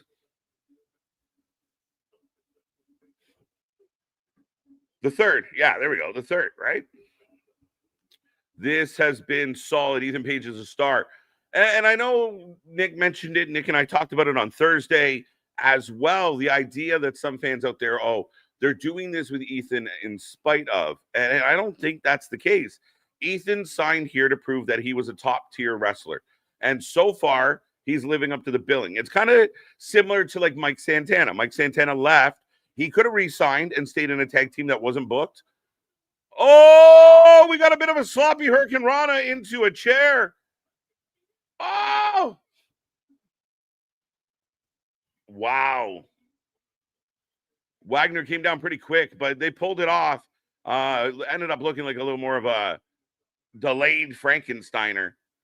But Ethan Page, I think, similar to Mike Santana. Now, Mike Santana went the Indies. Mike Santana went TNA. But he bet on himself. Ethan did the same thing. And that's what I think it is. This is about Ethan and another two. They're about Ethan advancing his career, proving to everybody he is what he said he was. And again, I don't think he's doing it in spite of anybody. It's no different than, you trade for a guy that you see potential in, you get him on your squad, change of environment, and then he comes to his, comes into his own. That, that doesn't necessarily mean anybody slept on him. It just means that he needed the opportunity. He got the opportunity and he's using it. Good evening, Z-Man. How you doing? Ego's Edge. We're going Razors all day long. Sorry, bro. So we are 5 minutes away. Let's go. I haven't seen. Has anybody gone up the road and seen a metal garbage can on the side of the road anytime recent? Where do they even find them? I haven't seen a steel. Yeah, right. Let's go. Let's be real. Where do they get these cans? Even when you go to a show, they're all the big rubber ones. Why do I got to figure out what should go where? That's a struggle every time. Is this plastic? Is this recyclable? What do we do? Is this just garbage? Is this, oh, it's all going in the trash. What are we doing? So confusing. But yeah, when was the last time you've seen a steel garbage can anywhere? Great match. Absolutely great match. Arguably, well, you know, one of the matches of the week that we've seen so far. And Ethan keeps going back to the mask. Every time Dr. Wagner Jr. tries to mount something, Ethan goes back to the mask. And this match given us a lot to talk about. Hell of a match. Super pumped about this match right now. Right? Shit. I'm only one man. What can I do? All these decisions. All these rules. Cutter through the table. And it's finally over. Ethan Page beaten and bloody with the W. What a match. What an absolute great match. Ethan Page, big win. Dr. Wagner Jr., or El Hijo, Dr. Wagner Jr., looking like an absolute stud tonight. Yeah, too many rules. Go in the fish tank. Oh. 3-0, 2-0, 2-0. Yeah, let me see. 23 people picked Ethan Page. Let's see if I can. The people, Anthony, Dino, and Ladarius picked Wagner Jr. So there you go. I like this new system. I can actually really track things down. Too many rules. All Eagles survived the day of the dead match. He survived. He got bloody. He got beat up. He took big spots, and it took a cutter through the Slim Jim table to get the win. Outstanding match. Again, a match that maybe we didn't talk about that much in comparable to some of the other matches. We were excited about the bouncy match that we already got, even though maybe that one underachieved and this one overachieved. We're talking a lot about what's going to happen with Blake and Soul and Zarya, or, Tricky and Ricky. But yeah, this is an outstanding match this week. As right now we do go to commercial break. The show rolls on. I will take a moment to remind everybody we are back on Monday. And if you miss us tomorrow, you can always watch our Spooky Trivia Challenge, where me and the two Nicks went to battle and we ate some really gross jelly beans in the process. If you haven't seen that yet, go check it out. Check out our interviews with the likes of Big Ben and so much more. We appreciate it, but don't forget, Monday, 7:30, the Go Home Show for Saturday night main event. We will be here live all week long heading into the Saturday as we get a big Saturday night main event coming up. As we get Jordan Grace, looking like Thelma, and Princess Kalani. So we're still having this little bit of a back and forth banter between Jordan and Kalani. Like, does Jordan regain the TNA title? Is that a thing? Jordan! How do I complete my predictions? Josh, it was closed at the start of the show, my guy. Sorry if you missed it this time. Keep in mind, check our social media and such. For Saturday main event, we will have the predictions link up, and we're going to have it up a couple days in advance. So keep an eye out for it. You got to fill out the form before the start of the show, and that is the new process. So let's rock and roll. What did Jose say? I don't even want to know. Doctor. Wait, what? What does that even mean? I don't know. Who do you think wins the money match between the Young Bucks, FTR, Jet Speed? I think the Bucks, because they're begging for it and they're saying they're broke again. It's kind of this back and forth thing. Win a match, get money. Lose a match, get no money. Run out of money, get another match, win. Like, it's back and forth. Win, lose, win, lose. It's been crazy 50-50 booking. The storyline doesn't even make sense, and we've lost the plot.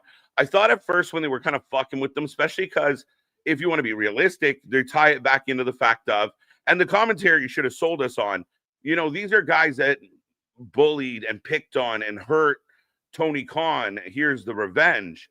And they didn't really get into that so much, and I complimented it. I thought there was something there. The problem with the Bucks and any of this is they are grown men acting like teenagers.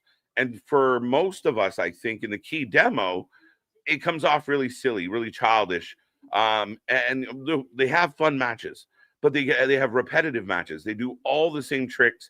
Like, would it be wrong to do, let's say they have a repertoire of 30 tricks. Could they do 15 in one match and 15 in the next match, or maybe 10 in one match and then 10 in the next one? Can we spread that out? Do we need to do all 30 of your favorite moves every show? Speaking of your favorite moves, I was going to say, on the defense of them, yes, you must get all the gimmicks in. You must do all the tricks and the flips and everything. Okay. But no, yeah. To me, we're setting up for the Elite return. We're going to get the Bucks as babyface again, because it's 6 years and we can't do anything that we weren't doing in year one. Really? We're really going to run back the Bucks as baby faces because that works so well? Mm-hmm. And how do they just say, like, can you ignore the last 5 years of us being completely stupid? They're asking you to ignore the Tony Khan attack storyline. They're asking you to ignore that they put this man in a neck brace, but he's still willing to offer them $500,000. Do the Elite move the needle more now than they did year one of AEW? Oh, that's a ridiculous question. No. Like that's I can't even. It boggles the mind of even you would even think that that's a possible yes. Right. Objection. Leading the witness. Literally, no. I really feel like they're selling us on Izzy turning on Tatum, which I don't know how deep I feel about that. Well, did you see it again? I watched it. I'm still trying to fully wrap my head around it, of the whole video segment that they did, to where they were out there in the swamp and they're all wearing all white, and I'm waiting for the Bray Wyatt music to start playing in the background. I don't really get where they were going with all of that. Right. KJ is KO Jr. I appreciate him finally saying Junior. I was getting sick of people telling me I was his older brother. The man, we're 10 months apart. At least Devon Dudley called him JR. Right. We are what? Who did I get? What? Him? No. No, I don't. I mean, NXT Gold Rush? Gold Rush. Did they announce that was the thing at one point. What is your terrible pay-per-view name? To me, it's always Great Balls of Fire. Yeah, you stole that one right out of the tip of my tongue. Great Balls of Fire. There was one, was it Quake at the Lake? Yeah, that was the thing. Well, that was AEW. That was the thing. I know that's a doozy. That's a doozy. Quake at the Lake. WWE's had some really bad ones. WrestlePalooza was surprising. Oh, what's the other one? Not Great Balls of Fire. It'll come back to me. Do you got any other ones? Not off the top, but apparently Bernard's saying we missed the hell out of an announcement. What announcement did we miss? Oh, breaking news. NXT Gold Rush at MSG 2 weeks. November 18th and the 25th. So Thanksgiving there, around there. All titles on the line in AAA, Evolve, NXT, and TNA. Whoa. Gold Rush. They are doing a legit Gold Rush 2-night event. All right, we did miss that. There you go. We appreciate the fact checkers out there. That's crazy. Well, and hey, you want to have a title Tuesday. You got to have some titles on the line. So this is how, and again, I like if they're incorporating all these other companies. NXT works right now as this kind of train station of this melting pot of pro wrestling. Oh, and again, I believe if we're being real, as the Blue Jay game is opening with Welcome to the Jungle. Let's fucking go, bro. But if we're being real about the whole situation, they're putting everybody over. Everybody accused them of being the typical big bad corporate WWE. As far as we have witnessed, it's been nothing but helpy. Yeah, their guys get over, and maybe their guys get over more than the other guys, but all in all, there's been a lot of big bright spots for the smaller companies that are in bed with the dub. Maybe bad term, but well, you said big spot and in bed, and I got Blake Monroe out here acting like the bride of Chucky, and I think all of those points fit, my guy. Yeah, because here we go. Hot damn. Blake's starting to feel like Blake feels like she's doing the Ethan Page thing of came in a little bit bumpy, a little bit cold, and then just finding her groove, and now she's working her way up. Ethan did the same thing. At first, we were like, it's a little cold, a little soft, but then now look what Ethan's doing. Stance was that way a little bit, didn't come hot out the gates and everything like that, and now you're hitting stride. Yeah, you and I bantered about that. So I think Blake's coming into her own. She's getting more comfortable. This is why some of the talent, even though you guys out there think, oh, these guys are phenomenal, they need a little stint in NXT because you see it's a different animal. It's a bigger venue. I think for some of them, like a Blake who dreamt of this moment, you got to deal with the nerves, the first couple of weeks of, oh my God, I did it. Oh my God, I'm here. Right. And let her kind of find that groove, find that pattern. And tonight, I think she becomes champion. It's still interesting to me that we're going to have Zarya, who lost to Blake, for Blake to get the shot at Soul. Now defending the title, so we're just running back that match. As Soul's out here with crutches, she gonna accidentally or intentionally hit somebody with that crutch? Maybe that's what it is. But now, do you feel like, I know they're running back the match that had to happen to get here, but do you feel like they did a decent job of explaining it so that you're like, okay, fine, it makes sense. Like, she's out, her best friend's defending. They did an interesting way. I don't want to say it's the best or anything like that, just because I don't. Okay. It's so unique that I don't want to say it's one way or the other. But it's, again, I think it's more of they just did a really unique way of doing it that we haven't seen in quite some time. That, unless you were hearing it and understanding it in real time, like we were, of that, for them to pivot to now Zarya's defending on her behalf. You don't see that ever often. So for them to be doing this here, I think is a really nice, unique touch. Yeah, I would say so. And just checking now, it looks like 73% took Blake Monroe for this one, folks. So we'll see. Right. And again, if Zarya loses this, or even if she wins, how does this continue the story between her and Soul? Because now, if Zarya wins, am I the true women's North American champion, or are you? If she loses, I let you down. I failed you. I cost you your belt, trying to defend your honor. Your honor. Yeah, and again, it creates resentment. It creates an issue, and again, I'd be very curious how this does play out, because I think no matter what happens, you have an out of like, she wins it and now she wants, my knee's better. Can I have my belt? No, it's my belt. We got an issue. She loses, you lost my belt, but she's a star. Like, I feel bad for the girl. She's been one of the absolute breakout stars of 2025 as far as Sol Ruka I'm talking about. It's unfortunate that she's hurt, so I hope she's back soon. Well, I think she's going to be back soon. Otherwise, depending on it, of how they go with this story, it could be from she's out a couple of weeks to she's out a couple of months. I don't think she's out long term. I think would say within 2026, as that seems to be everybody's now. We forget that we're 2-3 months away from the end of 2025. Yeah. Well, will they be back in 2026? So it feels years away when it's like 2 months away.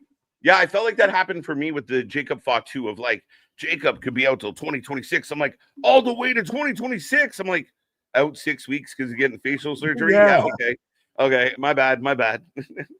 Time is a man-made construct, but folks, let us know who you got for this match. This has been out the gate, just smash mouth. Do you see any bit of that Blake Monroe, Mariah May from her match with Toni Storm? I think so. I think she'll dig deep. I think she'll have those moments where she really has to go to another place, especially playing the heel so well. I think there's potential for that for sure. Does she need the step? Does she need a step? No. I mean, it always opens the door, but I think we're fine to just get a quality wrestling match, right? Fair. As Lady B up there, Peacock treat me like Fox, freezing. Well, see, that's because you're in the new place. Which, by the way, shout out. lady be up there, moving on up to the east side. But Let's go. At least it's not like Amazon to where just you don't get the main event. We say nay, nay. That's crazy. I didn't know that had happened until I heard other people talking about it, and I was kind of like, "Oh wow, like that's not a good vibe." So are we going to air the main event of Wrestle Dream on Dynamite? Yeah. Run it back. You want to see KJ have a meltdown? WCW. Run it back. Yeah, go full dub. Get there. Yeah. Ooh, what? Do you have an update on the game as I got Blakeman One out in the first batter up, first batter out. Fair enough. Just kicked off, sir. Oh, I forget we're still only 10 minutes into it as I got draping armbar right now. You're a man-made concept, Nick. Yes, I am. Right. I was man-made by my daddy and his the twinkle in his eye. Concept or construct? Contraceptive. Conception? What?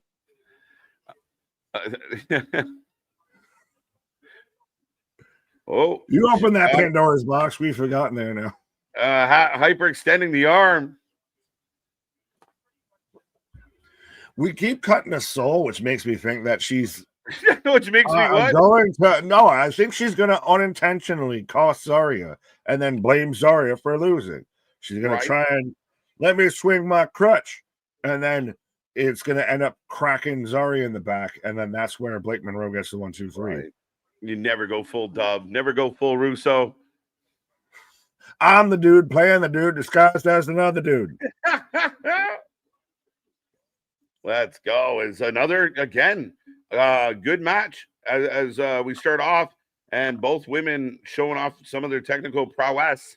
And Blake up and over, kick to the face. If you say bro to Vince Russo, does he grab you in tight and say, for far too long? Right? Or you just start twitching like you didn't know what to say back? Bro. Yeah. But now, how do you feel so far? We've got a tinge of the spooky season out here it's not quite so much of to where it feels like a full Halloween party. This feels like more of you're at a corporate banquet and, they've got some pumpkin spice something or other. Right. So we're going to say it's Halloween. What I like is it feels like a wrestling show that's happening around Halloween opposed to a Halloween wrestling show. That makes sense. Like, it's not all about the spooky dookie and not everything. Am I wrong in liking both? What's that? Wanting both? I said, am I wrong in liking and wanting both? I like that we're getting a bit of it. We're getting the compound match. We've gotten, Day of the Dead match. We have the pumpkins and all the fun stuff, but it still feels like a wrestling show. Like we still got, kind of straight up like good matches. Not everything's a stip. So I like the mix they have here. You don't want to go full camp? Not full camp. No, right? No full again. Right? What? Pumpkin on a pole match. Can't do it. Yeah, just I could see Ethan Page just smashing a fucking jack-o'-lantern onto Dr. Wagner's head right there. Right. By the way, that match killed.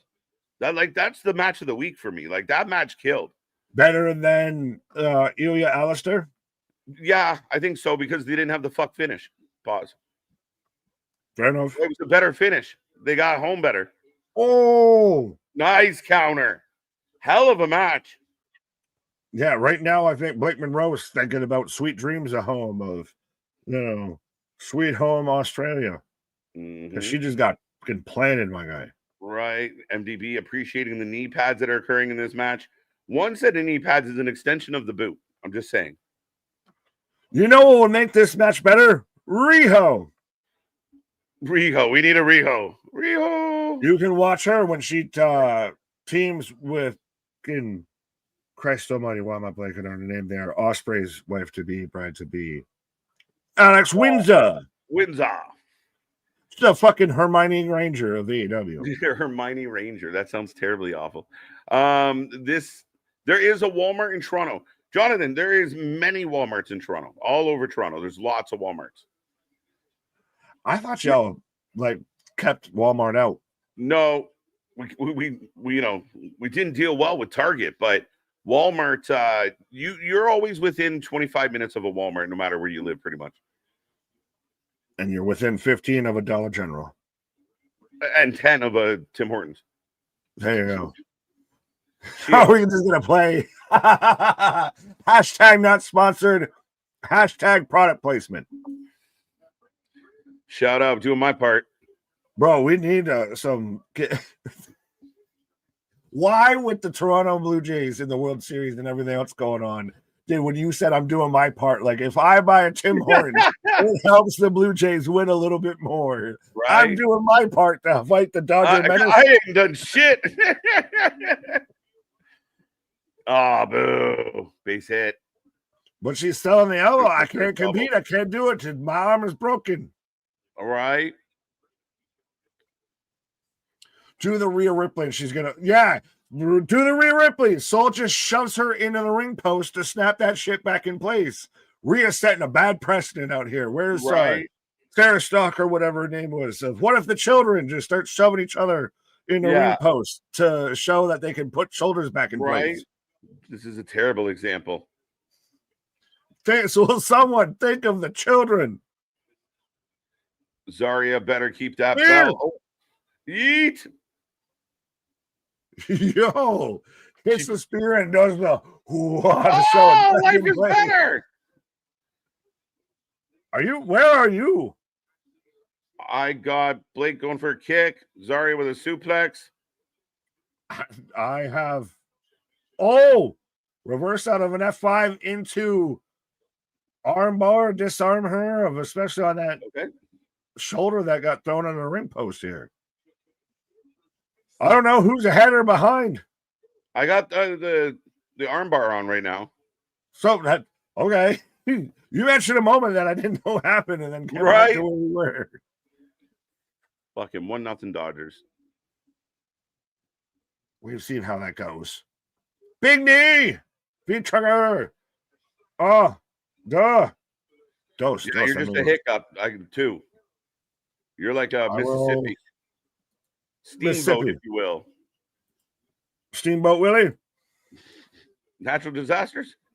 Oh, holding hands. Touching hands. Reaching out. Touching soul. Touching me. Touching you. Sweet match 'em up. I'm going to keep going. Sweet Monroe eats a spear. Two. Welcome to Halloween Havoc, the musical. Can't be any worse than Spider-Man, the musical, or anything like that, my guy. Right. Shrek, the musical. Shrek, the musical. Let's go. Oh. And again, Zarya now selling that she's working with a bad wing. No, trying to chase down Blake. But now you're backing her into Soul. Could trip her with the that was a sell job and a fucking half. Yeah, that was fishy. That was how does that happen if someone glancing blow grazes by you with your crutch that you throw in front of them and you sell like you took a tornado DDT? It looked like Soul was trying to hit Blake. She was trying. Well, now she's got the crutch backwards. And Soul no-sell's getting smashed by her tag team partner, DDT. Well, she grabbed her head. Soul's getting fishy out here. I'm wondering if Soul's got a fix in. Yeah, but how? If Zarya's going to be the baby face in this situation. Right? Like, I decided that Mariah May would be a better champion. 1, 2, we got a new champion. Blake Monroe. And they have Soul. They instantly hard pan to Soul crying. Yeah. Sowing the seeds of discontent. Absolutely. Soul's going to feel responsible. Soul's also going to feel like she picked the wrong person. And here you go. I mean, at the end of the day, Blake Monroe wins the belt. I thought it was a good match. Thought the ending there outside the ring got a little bit clunky, but we got the finish, the big DDT, and a new North American champion as Blake Monroe is now holding a title. You were like right there with how this match was going. No, like not you, them. Yeah.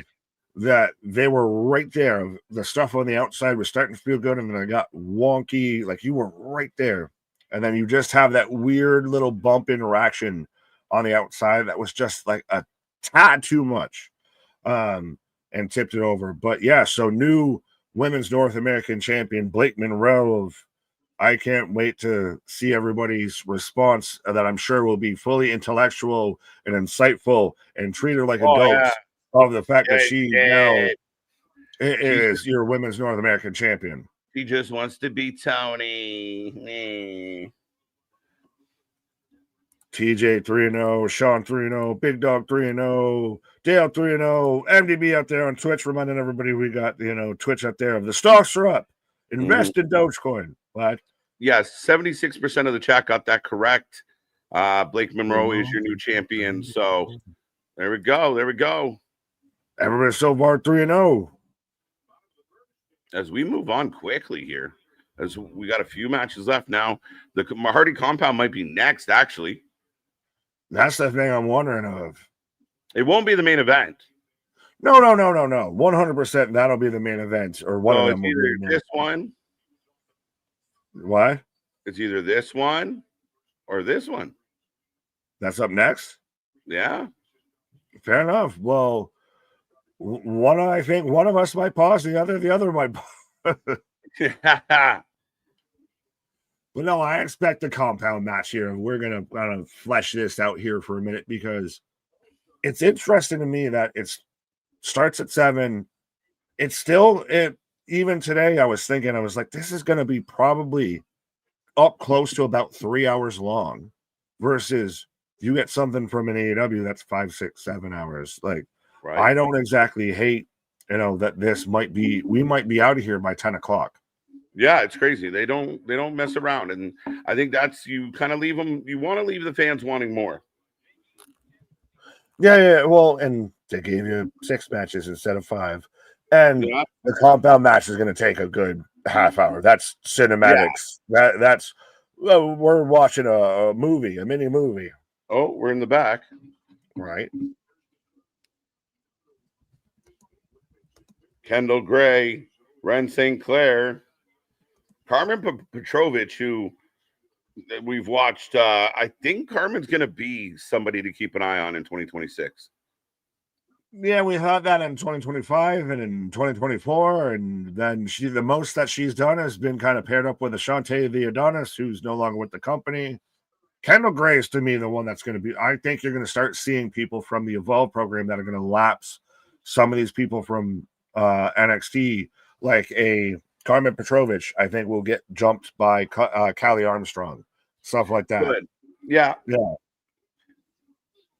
Lash. Oh, my heartbeat still. So Lash going after that Evolve title.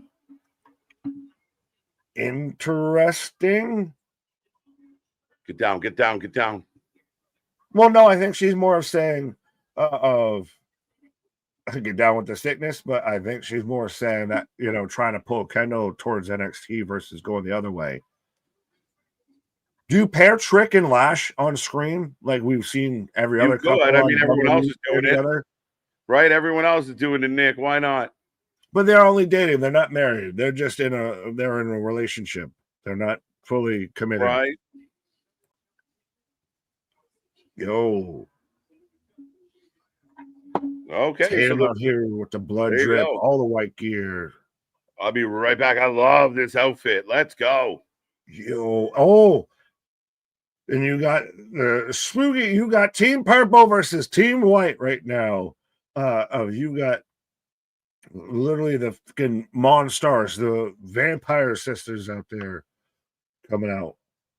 So we've got the calling out here. So we're setting up for the women's world title match right now. So that means we're going, Hardy Compound and then main event. But I dig all of this whole vibe. Tatum out here, the red contacts, the blood drip attire, and everything like that. I'm a sucker for some horror gothy stuff. It's always funny that people associate, well, if you like the horror or true crime stuff, it must mean you're insane or something like that, or you're crazy or you're psycho. No, it's actually probably the most sane because you just are cool with the macabre a bit. But yeah, Tatum really does almost kind of feel like she's going to halfway getting sacrificed out here with this. I don't know what it is. It's that vibe coming off of Izzy, and we've seen her already take out Jensen, and I don't get the switch up from all black attire to all white attire. I'm still trying to figure that one out. Yeah. And is it fitting that Tatum out here is the one with the blood color and the waist? Yeah. KJ mentioned, I know a couple other people have mentioned it. I feel like something's up here, but there's very Carrie, vibes. Is Spaz with a $10 super chat. I know it's not spite, but it's kind of funny. Leave AW and you can be ladies North American champion, men's North American champion, NXT champion, or WWE champion. Lake a take your pick, Jones. There you go. You wanted the Lake of reincarnation.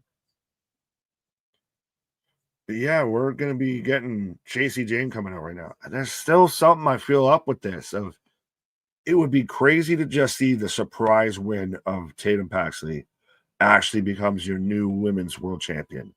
I don't think you get to where you break up Fatal Influence yet fully enough, because Lena Reed, and holy shit, is she giving Isla Dawn vibes? Put her and Isla Dawn in a fucking tag team together and call them goddamn coast to coast something, because yeah, this whole group and everything just works. But I'm waiting for the split. I love me some Fallon, but I think you still need to establish Lena Reed in this group before you break them off. So I think you end it, or you do something with the culling out here. Is the white gear tied to the righteous? But yeah, let me know, folks, who you got out here, whether you got JC Jane or Tatum Paxley. Who leaves here as your women's NXT women's champion? We already have the North American. JC for the win. Lena Reed fits much better. Jasmine was too hot to handle, my guy. Is that why she got tripped up on the Coca-Cola? Because she was too hot to handle? Yeah. I really feel like looking at Fatal Influence right now, like they're about to start, singing a Disney version of I Put a Spell on You. Tatum for the upset win. Oh, yeah, too hot to handle, too cold to hold. I seen your comment, Ben Stiller and Happy Gilmore immediately came to mind. Fair enough, Bernard. I don't. Oh, as Mike Rome, the ring announcer out here, dressed up as fucking Terrifier out here. This is the first time I'm noticing him on the ring announcer.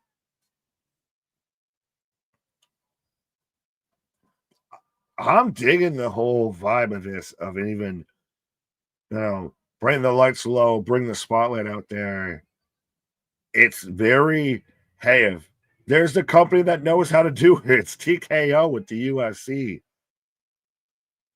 But yeah, let's go.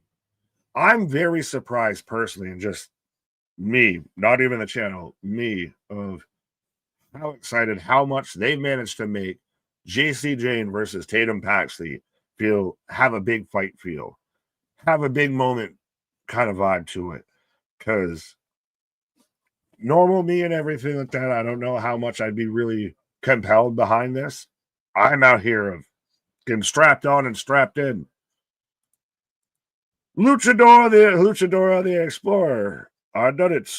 There you go. Which one's the Explorer? See, man, Scar, what up? Interesting outfit Mike Rome is wearing. Good outfit. Yeah, Terrifier. So we are on our way, folks, right now with Tatum versus JC Jane for the women's world title. Yeah, this feels main event, not Trick versus Saints. I still think that we could. Trick's match with Saints is going to be a coronation for Saints as your world champion, because now he's beaten Oba and now he's beaten Trick. He's beaten your past two world champions. And then You might get someone that's a run-in afterwards or anything, and I also think it's going to be a send-off for Trick up to the main roster. You get Carmelo and Trick as a tag team. Even you just throw Trick into the U.S. Open Challenge. I could see very much next SmackDown after this to where Trick Williams answers Ilya Dragunov's Open Challenge for the U.S. title. That's where I think we're at with that. Mike Rome is burning. What? Rome is burning. Boston, she's the most boring NXT Women's Champion we've had in a long time. She's just not for me with all the great women's talent in NXT that trumps her. But I think she's managed to find that little it factor that covers up whatever, I guess, that she might be lacking. I think she's gotten way better on the microphone. She's not bad in ring. I know, and I was the one that was out there championing Gigi over her. But I think that she's kind of exceeded expectations. I understand that there is a ton of talent in NXT, especially in that women's division. So I get that argument.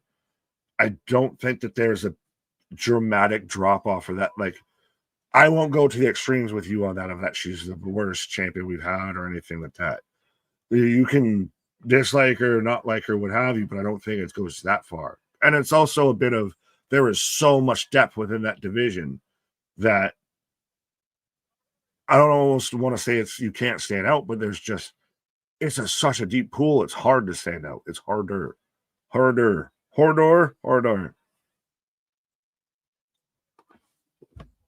Excuse me, clunky ass arm drag.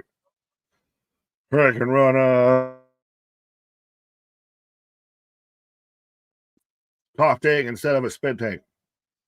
Has Tatum with the diving crossbody into the corner. JC, the worst women's champion since Mandy Rose. Well, if you're going to do that one, then that's under the learning tree. That fits under the learning tree. Heart of the door. Got that one. JC is great. He's off of her. Yeah, but Bernard, I very much kind of have gotten to that point with her of, again, I thought she was the Marty Jannetty to GG's HBK, and boy, howdy was I wrong. She's managed to make it work. What the fuck submission is this, though? Like, you've had a Walls of Jericho. This is, I'm going to snap your neck. Okay, but yeah, no, JC James, she's managed to work within this environment. Like, she's hit all the notes that she needs to hit. She may not be hitting, knocking them out the park, but she's definitely getting base on ball here. Step up enziguri from JC from Tatum on to JC. JC Toe is the winner of her outfit. What? When I was caught up in the ring apron. Hey, remember when we used to actually have ring aprons instead of LED strings? Oh, she's going to come out from under the ring with something. She went under there. She's going to come out with like a fire extinguisher or something. She's going to come out the other side. Yeah, she's coming out from behind the ring. Said, and he's come out with something. There's enough underneath there. Christ, just grab a hornswoggle and start swinging him around like he's a goddamn weapon. Black Widow submission. No. Because, no. Victoria's Black Widow and everything. The Tarantula was in ring ropes and everything. Was across the middle of those. Stretch like that way. Oh, they're showing the replay of the basement move there. But yeah. I hadn't heard that before. So if they said it, good on you, but I still call shenanigans.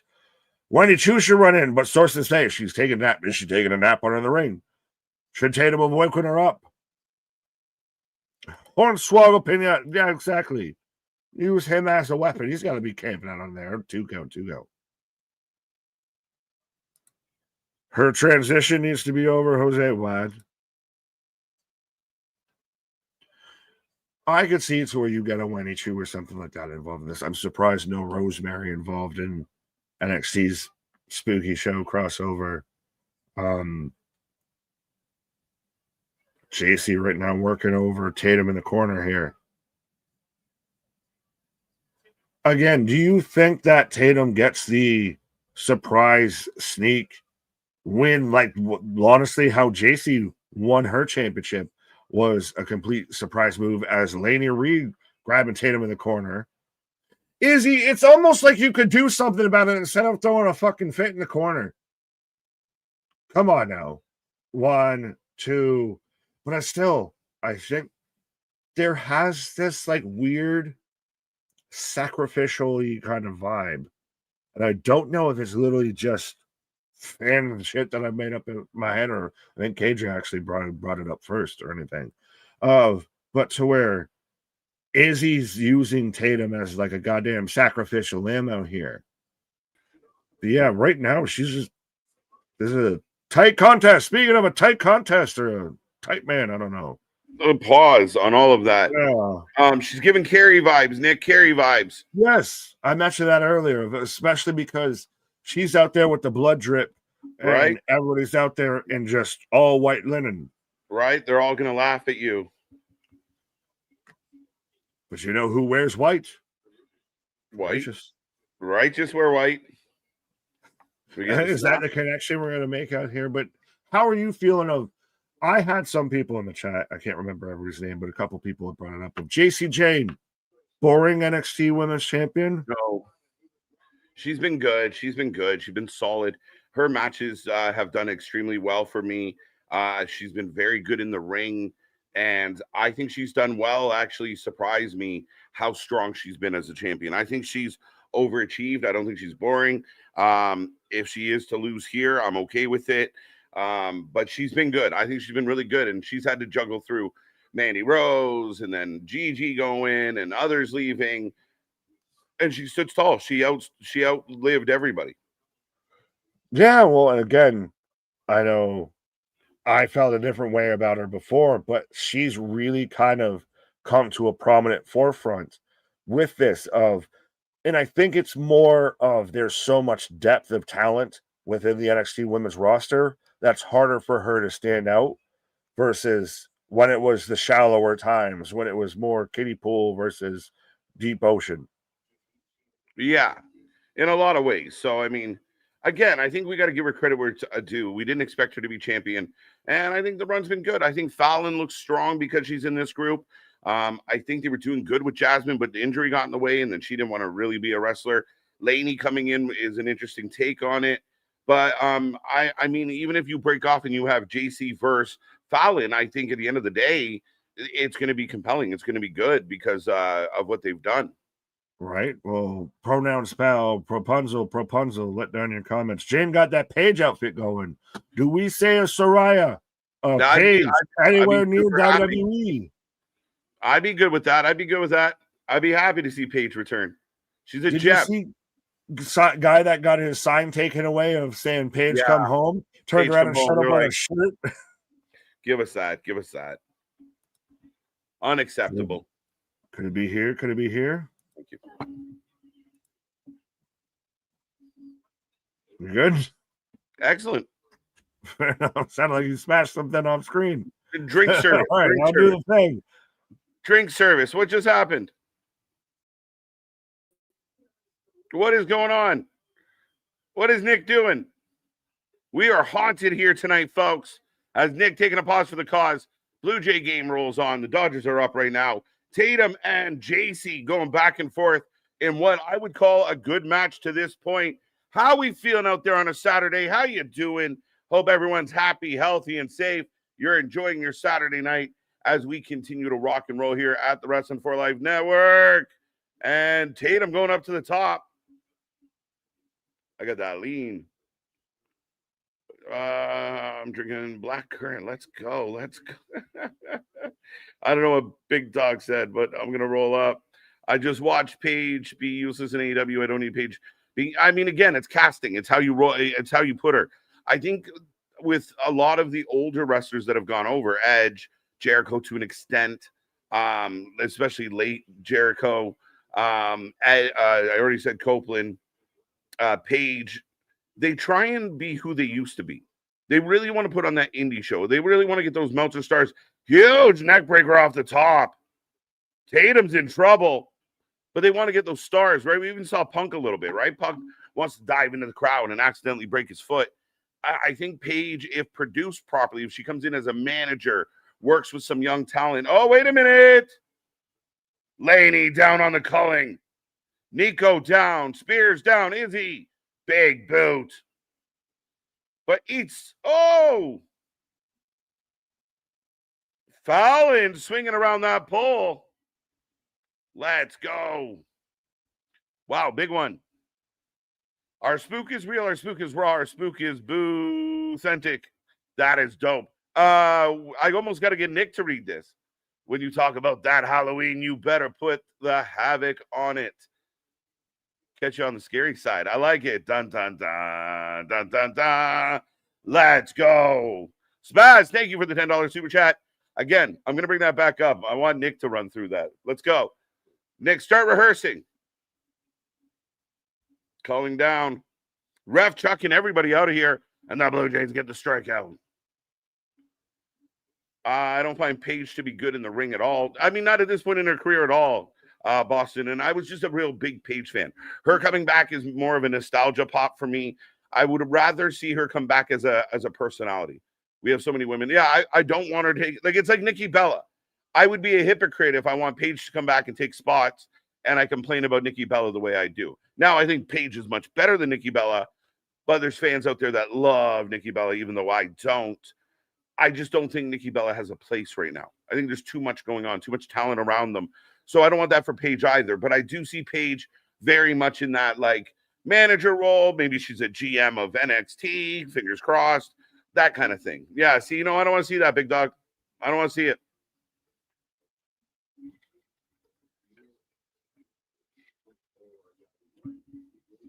The drinks are flowing on a Saturday night. AJ Lee greater than Paige. I personally think that Paige was better than AJ Lee.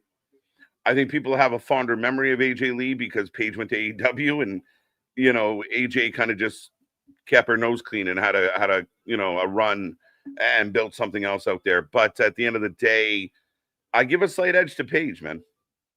Overall, I think what they accomplished. AJ Lee is ass in the ring, too. Two count. Tatum kicks out, but eats it into Guri. We rocking and rolling. Who cares if they're good or not, KJ? Look at the eye candy you'll be seeing, dude. I mean, there's a limit to it. You know what? Big dog. And I think at this point in my life, I think there's plenty of that anyway, right? Like, I mean, there's no lack of that. Now, if you told me that Trish wants to come back and have a run, we can talk. But yeah, I mean, at the end of the day, I think there's plenty of all of that. In a very aesthetic world. Nice 450. Two. Really deep two. Abaddon, let's go. That'd be crazy. Never cared about AJ Lee. I didn't have the biggest AJ Lee fandom, and I missed, as far as like really watching live at the time, I missed kind of a chunk of her run. So I was never the fondest or the biggest fan of AJ Lee. I've since come to know who she is and what she did, and I've seen a lot of her work. So I think she was good. I think she was good at a time when the division was bad. So, I mean, she really stood out like a couple other names at a time when it wasn't great, right? Like, imagine like a Beth Phoenix had a better division to work with. So it's a tough one, and I get where you're coming from. I can definitely feel that vibe as well, Boston. I literally jumped to and watched back finding out Blake won the title. No one else seemed fussed. Damn. Oh, wow. Blake got it. I think it's a good thing. I think it's a big thing. Oh, my God. What an error. Oh, my God. Blue Jays with an infield single as the wires get crossed and 3 Dodgers miss the pop-up to the mound. Oof. Let's go. 3 Dodgers come in on a 12-foot pop-up. The catcher, the first baseman, the pitcher, the third baseman, and they boot it. Yeah, there you go. Freddie completely overran it. But back to the action here. These ladies are putting on a show. How do we feel about this match as both go down? This is outstanding. We talk a lot on this channel this week about Mercedes. We talk a lot about other women's wrestling. We talk a lot about how the women get booked. And then you see a match like this, and for my money, it is outstanding. And again, we don't see this everywhere this consistent. Izzy in the ring with the belt. Oh, she's going to turn on Tatum. Izzy's about to take out Tatum. Don't do it. Don't do it. She ducks. JC takes out Izzy. Paxton's going to do it. She hits it. No way. No way. No, where's the ref? Where's the ref? No. Let's go. Let's go. Let's go. Damn, Paxley. It looked like Izzy was going to take her out, folks. And she dodges a bullet and gets the W. Your new NXT Women's Champion. Let's go. Big W for Paxley. Let's go. We said it was possible. We said it could happen. Good for Paxley. That's 2 belts. We saw Blake Monroe earlier get her hands on a belt, get that North American title. And now Tatum Paxley as Nico pops her up. Let's go. This is good shit. Hell of a match. Hell of a match. We got that moment where it felt like Izzy was going to pop her, and it would have been the obvious ending where Izzy turns on Tatum. Now, the argument could be made she was still swinging for Tatum and just missed. So that story needs to be played out as well. And who could make that argument? But again, when she was out there on the outside, she kind of had that, boo-boo, it should have been me face. 100%. But JC hits Izzy.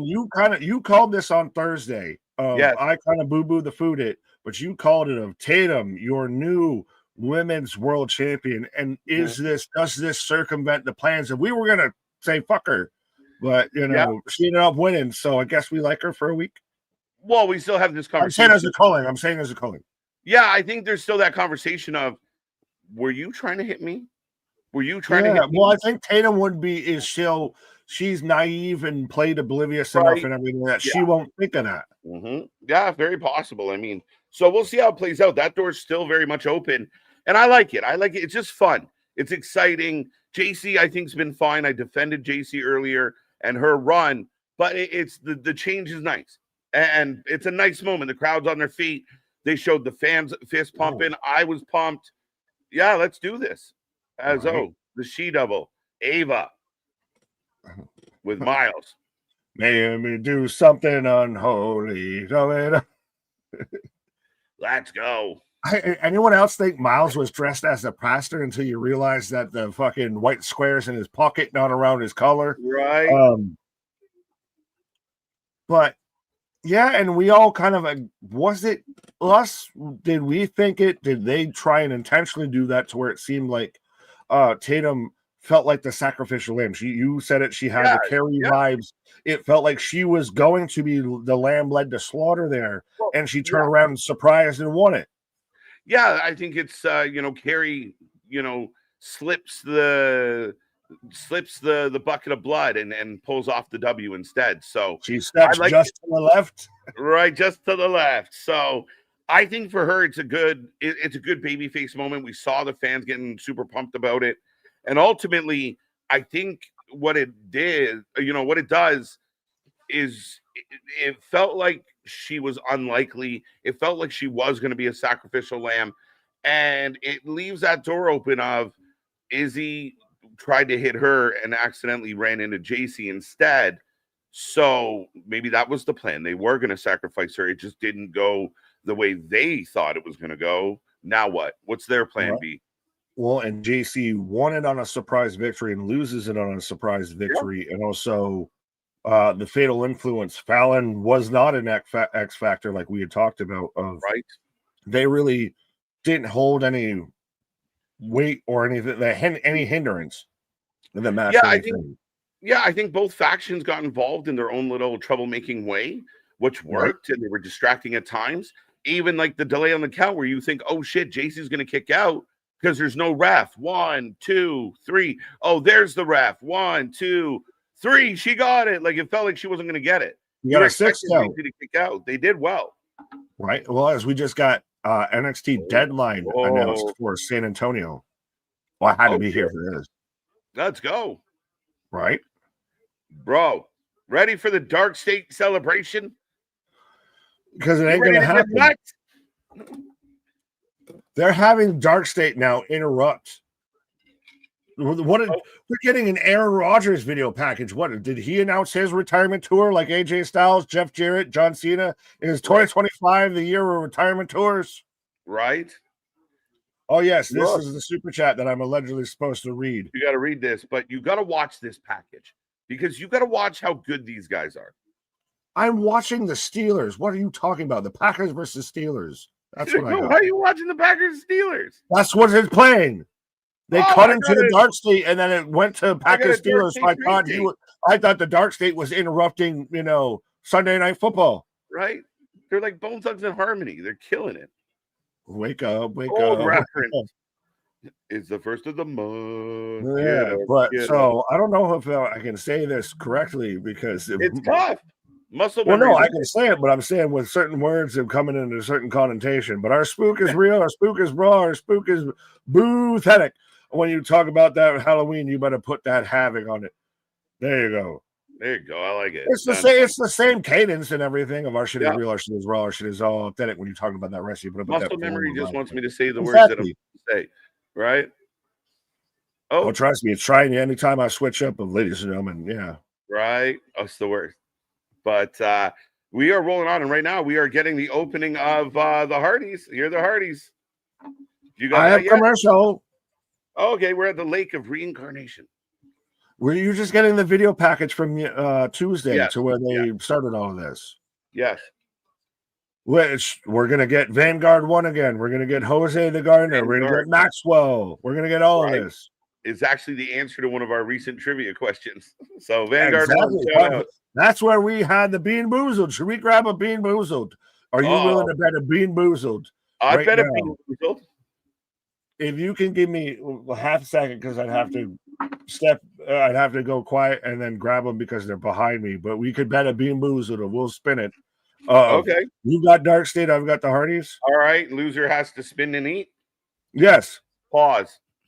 Well, give me. I'll do what you do. Half a second. All right. Just blank yourself for a second. There you go. Nick's blanking himself. He's getting his jelly bean on. That all sounds terrible and plausible. But we have the Lake of Incarnation for those who can't see it. The Hardys getting ready to take on Dark State, defending the titles. And we are rolling on. Welcome back, sir. Yeah, drop down and get your Bean Boozled on. I'm willing to gamble. I'm a gambling man out here. So, folks, if you can gamble along, I don't know what you're going to bet. You got to take a shot or something.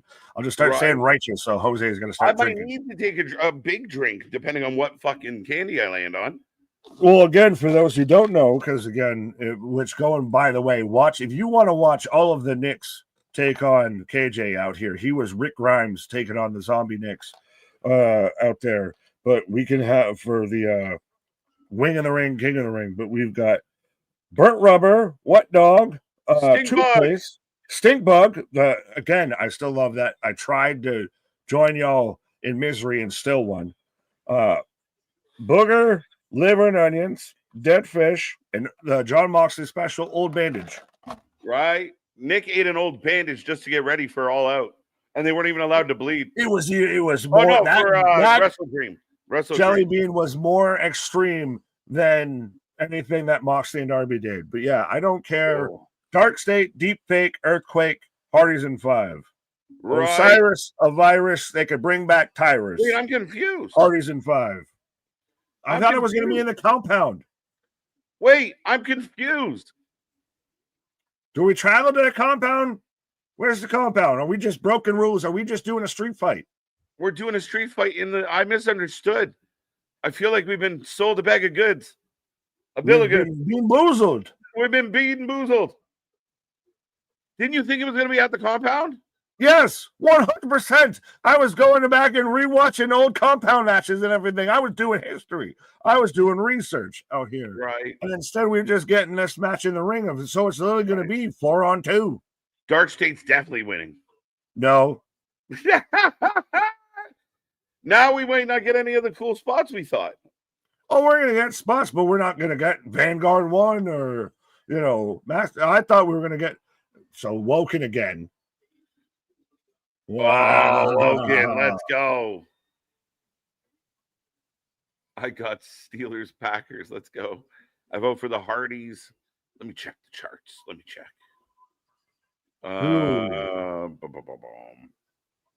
57% went the Hardys. So it's a close vote here, Nick. It's almost a split. Does it feel like the judging, the voting might be a bit skewed now? Because I thought this was we talked about it. I thought this was going to be a compound. It's no compound. Did they not sell it as if it was going to be like you're coming to our home? You have the Lake of Reincarnation. You big up this, you big up that, and everything. You think it's going to be that instead of we're just going to have the broken version of us. Look at spamming spaz right now. Feeling all the private parties. Well, no. Dark State's going to win. Dale, I love you, buddy. Let's go. Well, why am I getting blamed here? Nick is pre-mad because they didn't take his fantasy booking suggestion. We all thought that. I want to defend my bro here. I mean, at the end of the day, I felt like they sold us on the fact that's the hang up I got is I felt like they made me feel something. And then it's like, stop playing with my emotions, Smokey. What are we doing? Yeah, I was out here saying before this match and everything, I thought that this was the match I was most excited for because I thought it was going to be at the Hardy compound. I thought it was going to be a spectacle. I thought it was going to be this, that, and the other. We were going to get fucking drones flying over. We're going to get Maxwell, Rebby Hardy, all of this. And we're just getting a street fight with a lot of ladders set up. Are we going to get Vanguard and all that shit in this here? Like, did they ship it all in? He's going to be flying in. Oh, shit. What? High on the inside, taking down Springer. Crowd's not happy. No. Strike? No, he got hit with the ball high and inside. Okay. Down goes George. We have a bunch of ladders. We already have a Jeff Hardy special dual table set up on the outside that's all painted Halloween. That's bad news for me. They have a winning record with those Hardy tables. Yeah. Well, I thought it was already going to be, especially with it being on their compound. I thought they had the ultra home field advantage. Okay, so right now the Hardys are outnumbered 4-2, Nick. And Dark State slowly working their way into the ring. Playing King of the Mountain, but it's not working. Yeah, well, again, so is it a legit tag match or is it 4-on-2? It's no rules. No rules. So there are no rules. There are no rules. So all four guys can compete. Jimmy the King hates this. There are no rules. I will rule you. But I still stand by my statement again. Osiris, Virus, you can bring back Tyrus. Hardy's in 5. Well, there you go. Jeff Hardy. Double DDT. Hiccup. Give me a Steamboat. Give me a Ricky. I'll give you a Ricky, but not a Stanicky. I still find that side effect. I still find it so weird that this isn't at the compound. They did everything they could to tell you that it was going to be there. And it's not just us. Right. Sports Illustrated saying it too. Yeah, I legitimately thought that that's what they had sold us on. I mean, again, people can call us dumb. We're here live doing our best, but I really thought, didn't it feel, chat, fact checkers. Well, Boston right there. I thought it was supposed to be a Hardy compound match. Did we didn't make that shit up. Yeah, we didn't fever dream it. Yeah, so we do have all 4 members right now. Stomping out the Hardys. You got to have somebody run in here. This match should take 1 minute. You got 4, like if Dark State is what they're supposed to be, there's 4 of them to the Hardys. This should not take long. Right, but it will. So does that make my argument better? Because they're taking on 2 50, 40-year-old men? Right.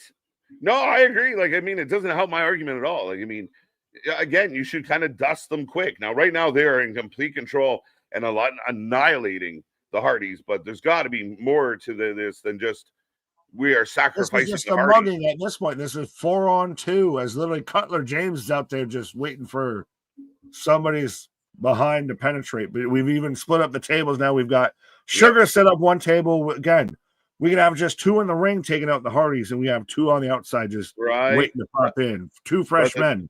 The Hardys are wielding chairs, and the Dark State just taking a beating in the moment. There's 2 other guys on the outside that are watching. Broken Joe Hendry. Oh, we said his name. Oh, does he show up on stream? Could it be Evil Joe? Oh, if that happens, that's main event. That ain't here. Yeah. Cyrus just them ankles, my guy. You were supposed to hit that table. You came up way short. I hope he's okay. I joke, I kid, but he went down hard. That was pure ankles on that table. Oh my God, we didn't even get close. Just a little outside. Yo, as Matt Hardy takes out Dion with the chair. Chris, that's jokes. It's Brock Anderson. As look, they got him up and put him through the table, bro. Well, they had to at some point here. Yes, like you missed. Here, try again. Is this the night of a day late and a dollar short? This match feels a little bit messy now. It does. Like if this was running around the compound in some pre-tape thing, it feels fine. But this literally feels like a 4-on-2 weird match. Like again, it should be very dominant for Dark State, and then we like unless you got a trick up your sleeve, but it shouldn't be competitive back and forth. You have 4 people. Oh Jesus, Sabu there. But you have 4 people taking on 2 fucking 40 to 50-year-old men and everything. The numbers are ever in your advantage here, especially because there are no rules. So you can just literally beat the shit out of them and call it a day. It's fun. Like just again. But you can see people also just standing around and everything. Like again, if this was the compound, you have more room. You can edit out things. You can make it more. I don't even want to say palatable, but more. It's like watching a comic that's like when you've seen them normally edited down versus you watching them fully live. Oh, Blue Jays are on the board. Let's go. Blue Jays are on the board. There you go. Bottom of the third. Blue Jays make it 1-1. Sacrifice fly.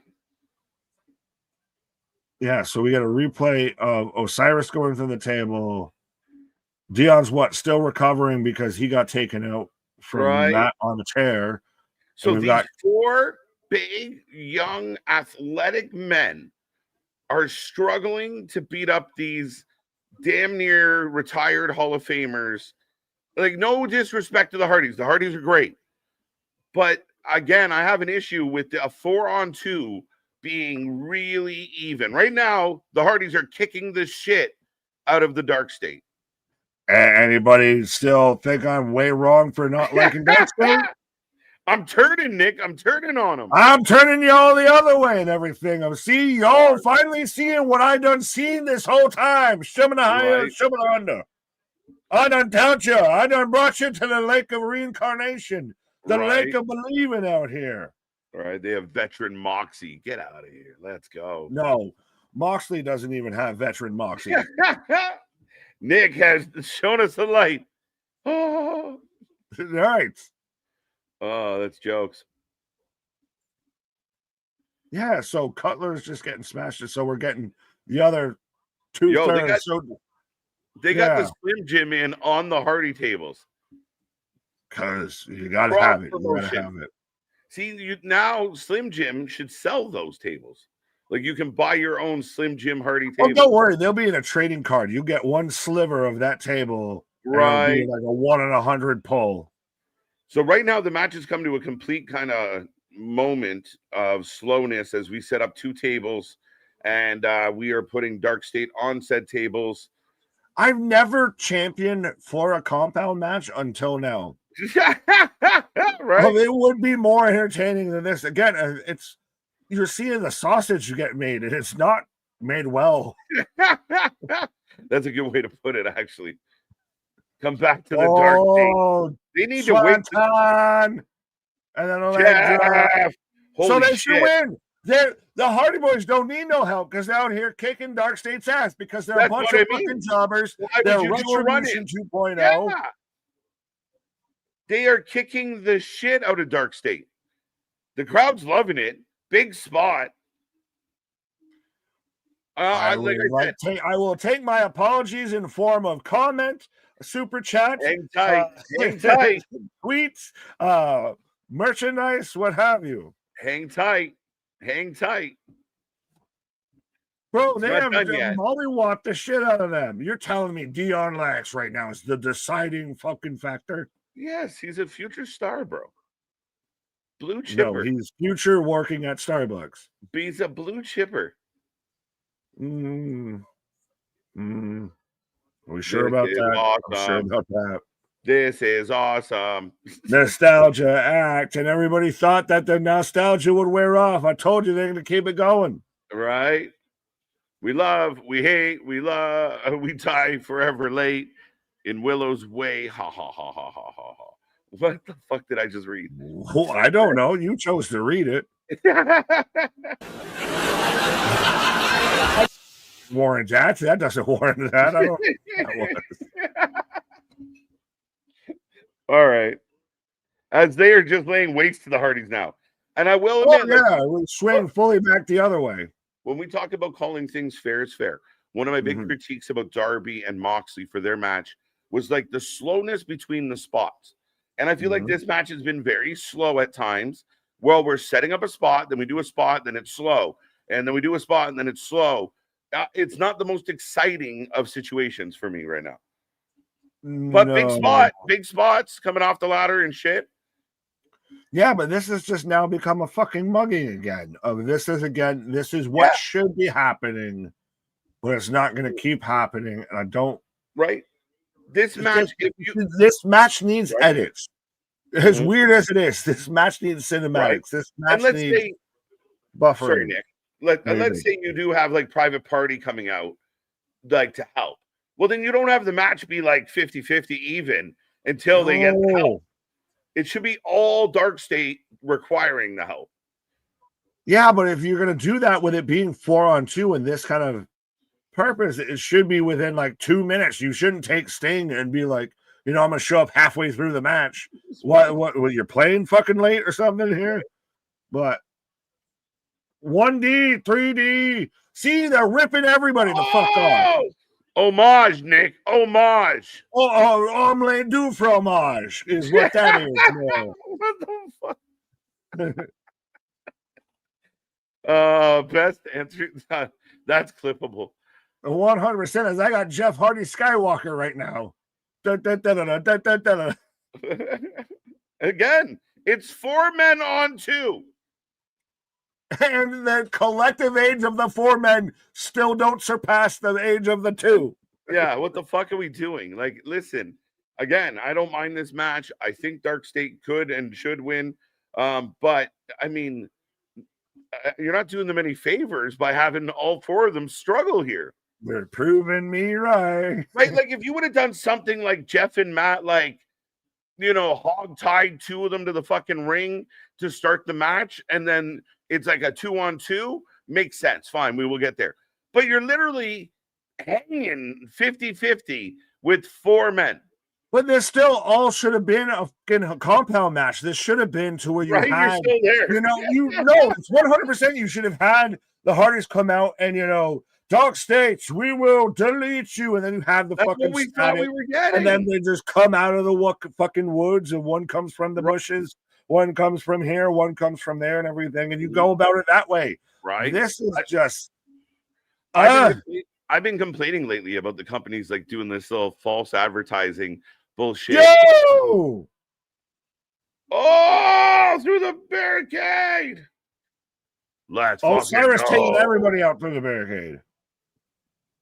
The Wizard of Gauze strikes out the side. Let's go. Who is the Wizard of Gauze? Gauze. Darby Allin? John Moxley? Yeah, right? Actually. It all ties back, folks. All right. John Moxley, the Wizard of Oz. What comes around is all around. Right. The match working for me? It doesn't work for me, dog. Right. Surprisingly, Boston's like, this match works for me. All right. It's not terrible, but it's also one of those. I feel like you sold me a false bag of goods. I expected cinematics, compound, fucking Vanguard 1, more spectacle than anything. How can I be pre-mad when the fucking shit's going on? Right. Twist of fate. But no, I expected. I'm just straight up mad, bitches. Spectacle. Yeah, I'm just mad. But Jeff Hardy going to the top. Shantan, man. One. They're going to win. I thought for if it wasn't for that one breakup again, Sugar and all of them are just dead now at this point. They just ceased to be. No way. Another twist of fate into the neck breaker. 1, 2, 2. Quit playing with my emotions, Hardys. Just do this at this point. You literally have them on the run. Yo, if Dark State takes a pin like this, release all 4. With no help, with no one else to even the odds. Really, bye. Thank you for trying out. Go back to WWID. I heard they have some openings. Nick is so happy right now. Because I'm so right now. Another ladder spot coming. Yeah. I'm getting my jelly bean ready. Dude, you got to spin for the people. Spin for the masses. Who's he going to land on here? Because no one's fully within a good landings. Oh, Matt's setting up another table. But then we get like takes like fucking go. Well, my guy, they're whooping 4 people. Half of this whole faction's been dead for 5 minutes. 10 minutes. Have been selling for 11 minutes while these guys move the furniture around. Oh, he just hit him in the face though. Sugar they're just so out the blue. Right? Sugar just takes a table to the face. Oh, John, with the twist of fate into the other twist of fate. Man, sold it like The Rock selling a stunner. Right. Oh. Are we going to put it on top or are we going to do another doubles? The Hardys are having a renaissance here in 2025. Well, and they're having to they're literally planning this on the fly. Yeah, they're like, wait, where do you go? No, not over here, over there. Oh my God, dude. We're going to get a double table spot. Like, what are we doing? Jeff's going to take himself out with this. You're going to have Jeff take off the fucking top. All the women go holler. Jared go for the save. Break the wall down. Is he the last one to be at the compound? Yeah, right. He's trapped. Jericho came back. Right. See? Straps off. Oh, no. Oh, no. Now you've got him set on the far table. Why wouldn't you do it in the middle of the tables? Matt's holding the ladder. That's too high. You're old, bro. Well, and that's literally in the middle. You know that's bad luck to stand in the middle of the ladder, right? Jeff Hardy from the ceiling. Jeff Hardy from the ceiling. Oh, my God. Jeff Hardy. Home. Nobody home. Jeff Hardy's broken in half. That's why I had him on the outside of the table so he could instantly roll off of it. I should have fucking known. Jeff Hardy is down. Jeff Hardy is down. We're getting new champs, Nick. Because the most offensive move that Dark State's managed to pull on the Hardys is the Hardys taking themselves out. We're getting new champs, Nick. Where's Senor Benjamin? Where's Vanguard? Matt is all alone with a garbage can lid. Brother Zay, I knew you'd come. Spinebuster. Here we go. 1, 2 count. 2 count. Pull your ass. We're getting new champs. Let's go. The only thing Dark State did was literally move out of the way so the Hardys could take themselves out. They have not hit a fucking super effective or effective maneuver. It doesn't matter. Jeff's still out. I'm still with, again, we still got run-ins. T's and P's to Jeff Hardy. I broke my back. My back is broken. It's spinal. Hardys are in And TNA. Sugar and what's his name have been down for 20 minutes. Yeah, they've been just having a nap. Well, I mean, one of them got the table thrown at their face, but still. Right? Did they bump into Wendy Chu? What is happening? And Matt just, nope, by the time you even get up. Oh, wait, yeah, thank you for taking forever, Dion. Where's everybody else? Matt's gonna win. No, he's not. Oh, Cyrus is picking up Jeff. We're gonna revive him. No From way. the Nero. Leg of throwing Jeff in. What is happening? What is happening? Uh-oh. Yeah, but Jeff's in the ring, Jeff's on his feet. So again, he would have been out for the whole rest of this, but he's still gonna be there. Oh no, Jeff's down. Jeff's a mess. Say that nice. Like he's got his shit together. Bees, bro. I mean, that man's crazy, but he's a mess right now. Yeah, but everybody envisioned that they were Jeff Hardy at one point or another. Right. Jeff Hardy is the hood classic. Right. What's up, Grumpy? What up? What up? Grumpy old mankind. It looks like a distant cousin of yours. That popped me. I'm sorry. I'm broken right now. Well, don't worry. It looks like the apple don't fall too far from the tree. I thought it right away. Holy shit. we got a tree of woe. Speaking of trees, we're making it connect all the way through. Still going. I'm so baffled by this match.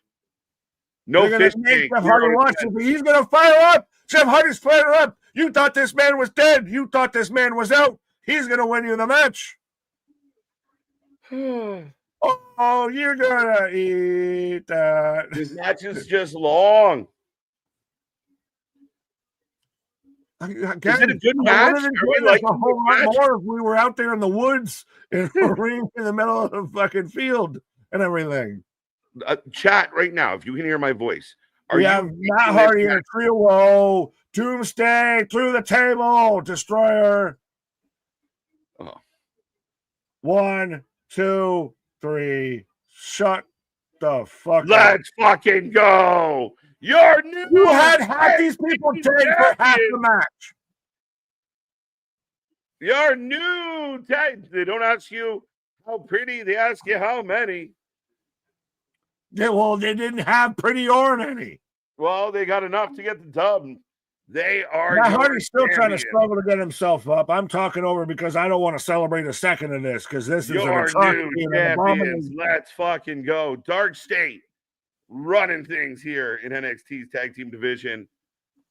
I still would have accepted it more if it was a fucking compound instead of this goddamn way. I'm shocked. We had no interference. We had no extracurriculars. You at one point had the Hardys molly-whopping 4 people. Right? And nobody from Dark State took a big bump. Jeff Hardy was the only guy that took a big bump. Literally.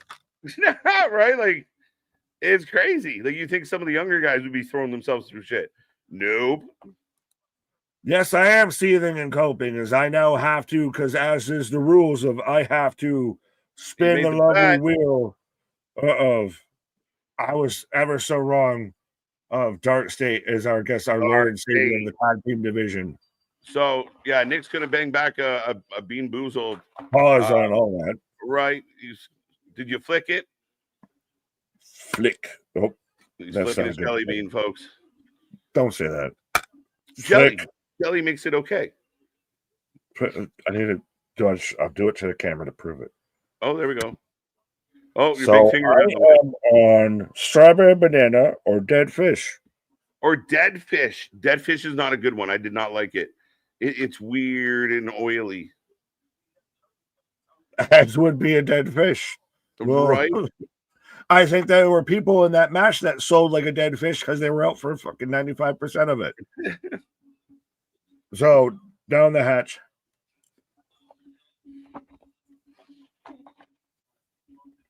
I don't know what to tell you of what it is. We don't know. Nick is it's really inoffensive. So is it banana? It feels like it probably is supposed to be dead fish, but it's not that disturbing or offensive. Okay, so it's not the banana one. It's just not gross. If it is strawberry banana, it's a really bad strawberry banana. But it's not like Really bad as tasting of It's oily fishy. dead fish, like you said. As I do have Leon and Vaughn in the back, having a little chit chat. Again, having a lot of fun. But I think they're going to run back this X Division match. I didn't notice how much those guys had glitter on. Until just now. Very glittery. Would you shag a pixie? What is happening? Glitter, the herpes of the craft world. Just can't get rid of it. Right. This was a great match. You guys gave up on it when you found out it wasn't on the compound. I stayed with it. I thought the match was fun. I just thought it got a little slow at points. I thought it was a little uneventful, but big moments. It was a good match, not a great match. And I was bummed out about the compound thing. It made me clamor for a compound match, which tells me it wasn't a good match. Have you ever clamored for a compound? Whoa, no. You ever dance with the devil in a pale moonlight? Right. Yeah, tag team titles. What did Boston say, though? They glittery because they had some post-match booty. Right. Well, again, the Mr. Iguana is glitter. That's what it is. Mr. Iguana. Why is the iguana glittery? Sparkly, sparkly lizard. I don't know what to tell you. Sparkly iguana. Right. As we got one match left, Nick. One match more. And side note, what inning is the Blue Jays game in? Fourth. Okay. Top of the fourth. 1-1. So yeah, Lash versus Kendall Gray for the Evolve Women's Championship this Tuesday on NXT. Yeah, and announcing tonight that the WWE will be holding NXT Gold Rush multi-promotion championship showcase. WWE announced during Halloween Havoc that NXT Gold Rush will return 2-week special event November 18th, November 25th at the theater at Madison Square Garden. The groundbreaking event will feature championships from multiple wrestling promotions, including NXT, TNA, AAA, Lucha Libre titles, WWE Evolve as well. This cross-promotional approach marks a significant collaboration between WWE and the partner organizations. That's pretty cool. Pretty cool. Yes, as they about El Grande Americano out here. The Speed Champion won't, because we had everything announced for NXT this week as well. We've got Kalani Jordan versus Jordan Grace for the women's the Knockouts championship. We've got Jasper Troy versus Axiom in the next round of the Speed tournament. They announced Miles Bourne versus Tavion Heights. So we're already getting a pretty stacked up NXT. And like you said, they have already announced Gold Rush. They announced Deadline also tonight as well. So NXT is coming in hot and heavy. Yeah, they're keeping it moving. And again, that's 2 big shows at the end of the month that, again, and they're on Tuesdays. They're not going to be a Saturday night. It's a good way to kind of do something special for the weekly viewer. And I like it. Madison Square Garden, it's going to be a nice venue for them. It's going to be an amped crowd. And, who knows what we're going to see. But bringing in champs from everywhere, if you're going to call it Gold Rush, make it a Gold Rush, right? Like, stop titling things. You got to live up to these titles. Well, with NXT now, is it more of a silver rush, a copper rush with their championships and everything? I don't know if they're exactly gold. Right, but we do have Ricky Saints kicking off the little package here. Main event is up. 92% of the chat or 92% of the predictors out there took Ricky Saints. I'll get used to it. Well, do we need a surprise or something here, or a fantastic match? Like, how are we feeling so far going into or now to the main event of, again, unless this match goes half an hour, we're pretty much in and out of here in 3 hours, which ain't a bad sign here, Tony. No, not at all. I like it's quick and easy. It's not a huge event. It's not like, it's not like a stand and deliver, so it can come in at that 3-hour mark. Do we need I think it's been a really good show. Like, has it blown our socks off? No, but some crazy stuff happened. 3 title changes, technically. 2.5, maybe, if you want to be picky. A lot of good things happened tonight, and some really fun matches. Javon, the opening tag match was a good match, a little clunky at spots. I thought Blake and Zarya was a really good match. Really good ending to it. Tatum Tatum and JC did well. New champion there. And I thought Ethan and Wagner might have been the match of the night. Fair enough. Now, if we get a surprise bonus, we'll figure that out. But I don't know if the overall success of the night hinges on it. But this match has to be good. We need a good one. Fair. Well, depending on how you felt about the last one, but AR1 saying Trick's last match onto the main roster. Keyshawn, what up? Devin, what up? Spaz with a $5 super chat. If we get the TNA champ versus the NXT champ, it's a showcase of what can happen when you escape the mud show. Just saying. What? I mean, I think what he's saying is like the relationship amongst all these companies. Like if you don't be mud showy, maybe you could have got in on this at some point. But hey, that's rivals are rivals, right? Yeah, there's a reason there's his rivals. Devin, Nick is missing a fun collision. I'm sure I am not. Yeah, no.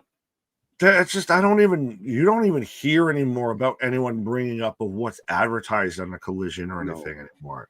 Honestly, at this point, if it's not hitched to a Dynamite or moving because of programming, you don't know what's advertised on a collision and you don't hear anyone talk about it. It's the forgotten child.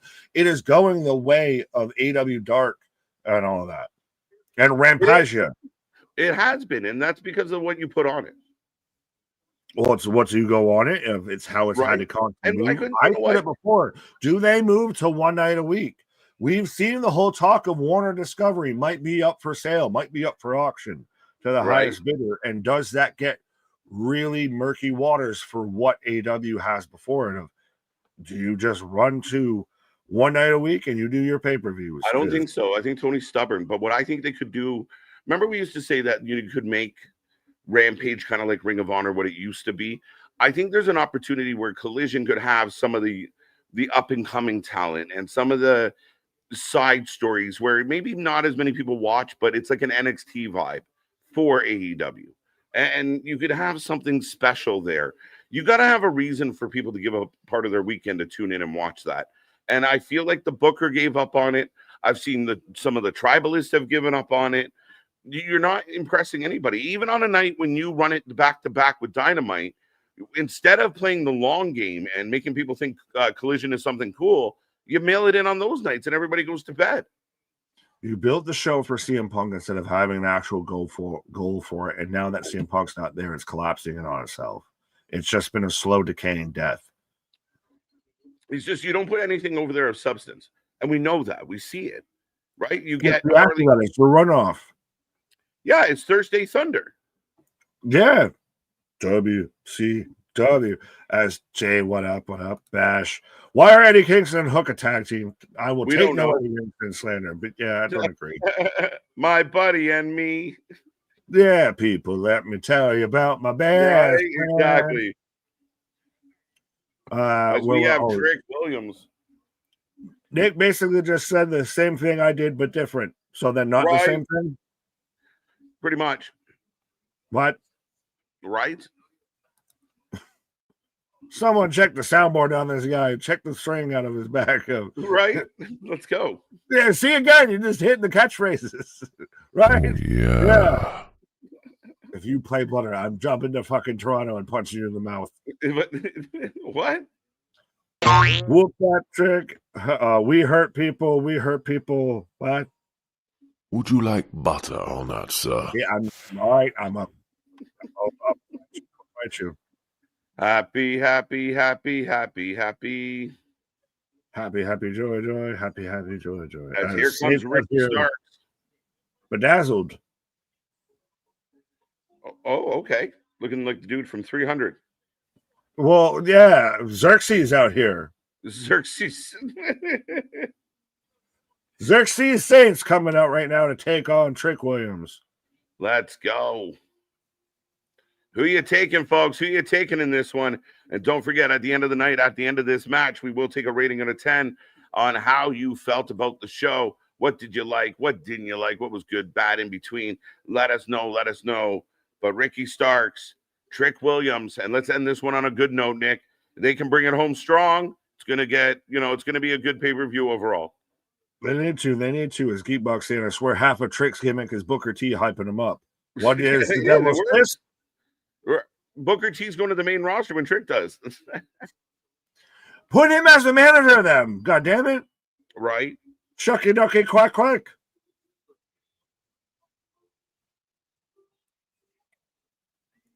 Look at Mike Rome. Mike Rome again out here as Terrifier. Teenager scare. The shit out of me. They said teenager. Tell me when I was a young boy, my father took me into the city. We're aiming for that copyright, folks.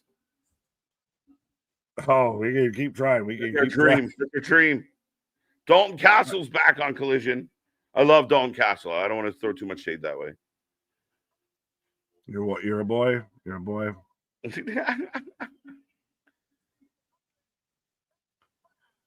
People were asking about who's going to play. What was it? Queen of the Damned out there with that Aaliyah played. I think Ricky Saints is auditioning for this. He's auditioning for the role of Cleopatra with this fucking attire. Right. It is very, like you said, it's like Xerxes 300, vibe of HBK without the rest of HBK. What is happening right now in the Blue Jays game? I don't know. Everyone's crying and tears of joy. I got Booker T mentioning Thriller and then just can't get off of that as we're already jump starting with breaking out in the middle of the baseball game. Is it the Jonas Brothers? It's the fucking Jonas Brothers. What is happening? What is happening? What are we doing? It's the goddamn Jonas Brothers. They did this. Hi, I'm the Toronto Blue Jays. Welcome to the Disney Channel. What is fucking happening? Like, they did this really, I think it was a touching thing about with cancer. But like, I was expecting the inning. And now a Jonas concert broke out. Isn't that distracting to the ball players mid-game? Yeah, because who wants to listen to all that ruckus and all that bad noise? So Saints dumping or Trick dumping Saints on the outside. People love the Joe Bros. No, they don't. Yeah, they do. What is happening? Who still listens to the Jonas Brothers in 2025? A lot of people do. Who? I want names. Because those people have bad taste in music. Nobody I talk to, but I exactly. Oh, out of the Swoop Slam. What is happening? A tag team of KJ and Nick would dominate the tag division. Well, we're out here too busy. We already knew that would be too dominant for us, so we decided we needed to take over the streaming division out there. Let's go. It's true. We'd rather be the streaming champions of the world, and we're working on it one day at a time. Tag team champions. Let's go. The ref showing some leniency here. AKA ref ain't doing shit. Right? Was that the 7th inning stretch already? I don't know, but we hit a pose. I got Saints stretching in the middle of the ring. Unfortunately, people listened to the Jonas Brothers when they were new as well. Well, I get that, but not now. Not now. Give up. No. Right. Ricky throwing bombs, but Trick dodging him and Wiggs is Willie. Tricky Willie. Whoa, now. Just reporting, folks. Are you? I'm still trying to figure out how YouTube went back to the fucking usernames and everything. Chris Kane out there. Trick Willie should have just cosplayed as Godfather tonight and just came out with put up with you, dude. What? People all around the baseball diamond are crying. It's an emotional moment. It's you just trying to go. People all around the world going. People all around the world are crying right now. What happened? This is crazy. Did someone pass away? I'm gonna look like an asshole if it's like a fucking Damar Hamlin moment happened right now. It kind of was. It was something sentimental for sure. And then that's why everyone's like, wipe the tears off. We got the 6th inning up next. Stay tuned. This has been a lot of rinse repeat with this match. We've already got Trick jumped out a second time. Clothesline. Big clothesline on Saints. Geekbox is out here trying to figure out what the Blue Jays are, allegedly. So, because Google doesn't work apparently in the UK. So, would you like to inform what to Geekbox what the Blue Jays are? He knows.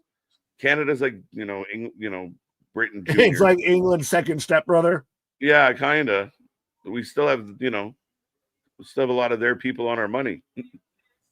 That too, and a lot of French. So yeah, you're more European than I am.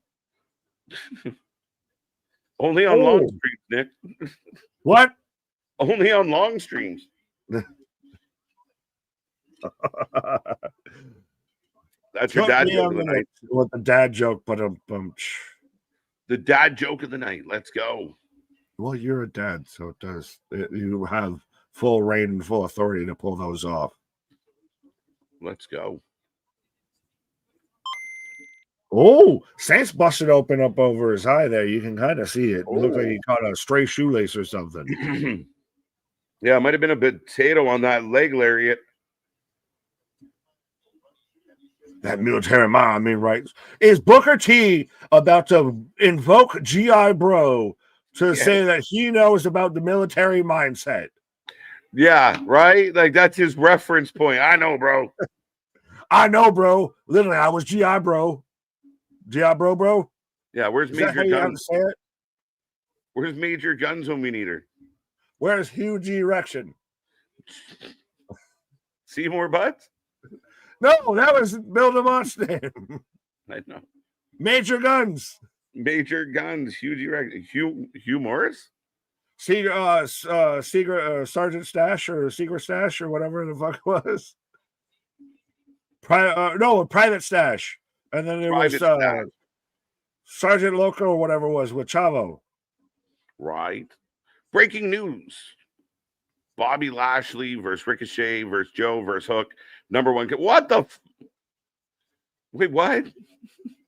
One of those things just doesn't belong here. Okay. Actually, two of those I can maybe, if you're going to do Lashley, Ricochet, fine. They've been in a few. They've been a thing. I get Joe. So Joe fully. Hook's why the one Hook? that's the fucking outlier. What has Hook done? And why no Moxley, no Claudio? Like, no Kingston? No Kingston? Why not Kingston instead of? Sis, bring your child to work day, except Taz is on medical leave. Right.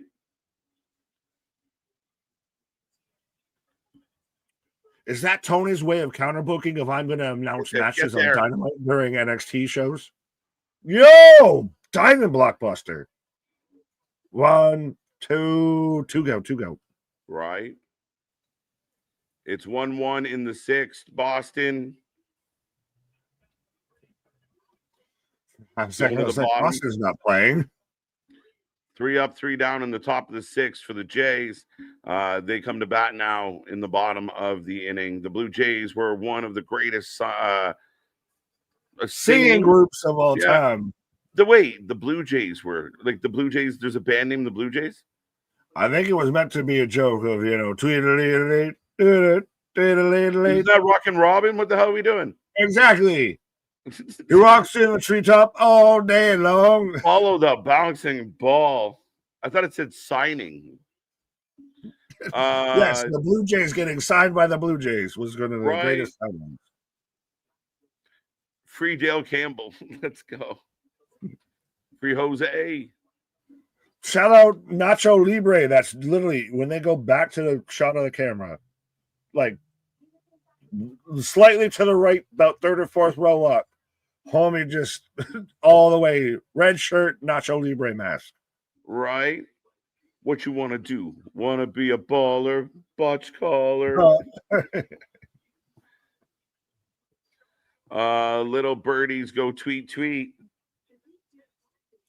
It sounds threatening for some reason. Little birdies go tweet. Is that like the activation code? Right. Are you the Winter Soldier right now? Right. The little birdies go Right. tweet at night. That's the activation code of now just Right. KJ's turns into a sleeper cell. Right. Birdman, baby. Tweet. Let's go. Can't pay my rent. There goes all my My money. money's spent. But I'm hood rich. But I'm Twitter rich. Da da da da da da da. Yeah, we're YouTube rich. We ain't that. No. Uh, That's all the engagement farms out there on Twitter and Right. everything. whoo. We got blood again, so we ain't in Missouri because we Wow. got blood on 2 matches. The 50-50 draw at the Blue Jays game is $2.2 million. What the fuck? You have a so fuck the lotto. We'll just play the 50-50. Yeah, we'll do the The 50-50. Blue Jays, which also respectfully 50-50 draws, you feel like high school, maybe like a lower Right. college and everything. This is Well- the Major League Baseball, and we got a 50-50 drawing, a Well, half 50-50 the money- raffle. We got the support your local Girl Scout club. Yeah, but this is where you're going to feel funny because the other half goes to the sick kid hospital. So it's a good cause. That's why it's 50-50. Just donate the whole. Just donate the Who wants whole. to win? As here we go. Oh, I know the 50-50 normally goes to a good cause, but I'm just saying normally Right. the 50-50 is saved for, high school. A lot of sports teams do 50-50, no? I don't know. I've never Mhm. been to a major game to had a 50-50 raffle. As Ricky The coach's stated, mom is not running the merch store or anything. too. Ricky battling. Dragging him in the corner.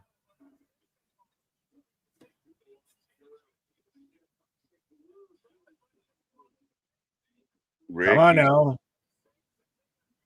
Oh, Oh, down hard. Oh, go over this. House Oh, Clash. We've seen a lot of style classes. Homebreaker. Sorry, Walls of Jericho. Boston Crab. Walls of he doesn't have the knee in the center of him. There's still more Walls of Jericho. You got to get the arch at least. Right.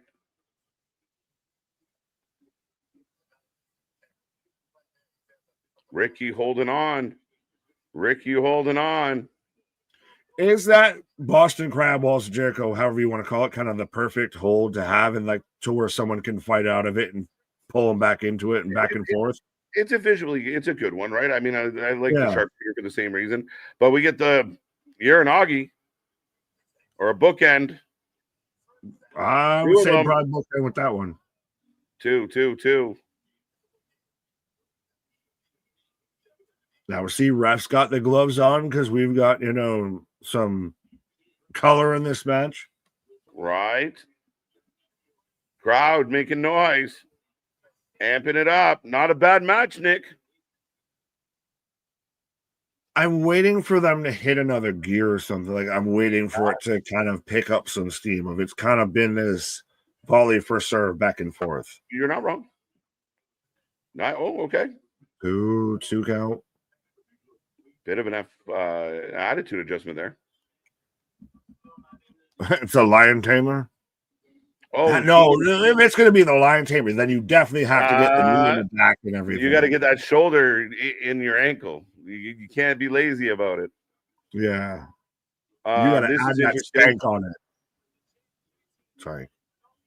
No, I'm just saying Damien had an interesting one here. Tegan Knox made her AEW debut tonight on Collision.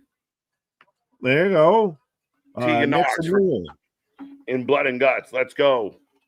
Oh, boy. Well, they're all in the tag title tournament now that they just had to fucking throw out there. So are we even going to get them in Blood and Guts? Because you were all just fighting each other. Yeah. So now you got a team together?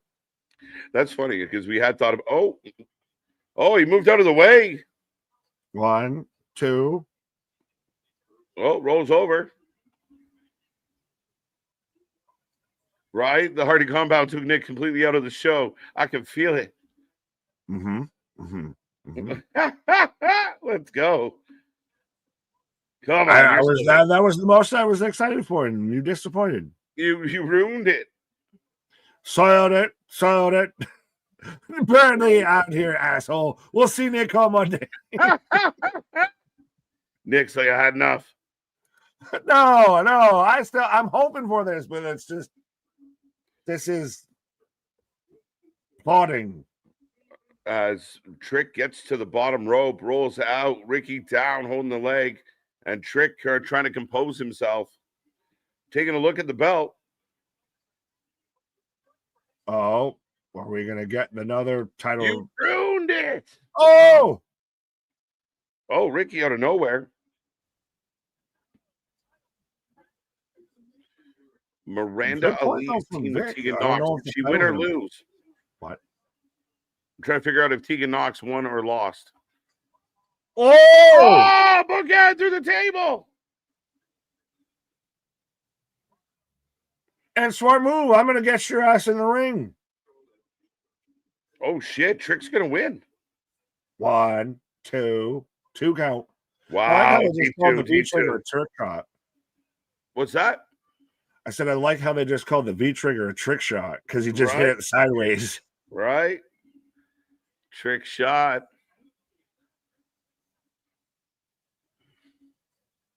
Through the table. Let's go. We're almost there, folks. Whoa, we're halfway.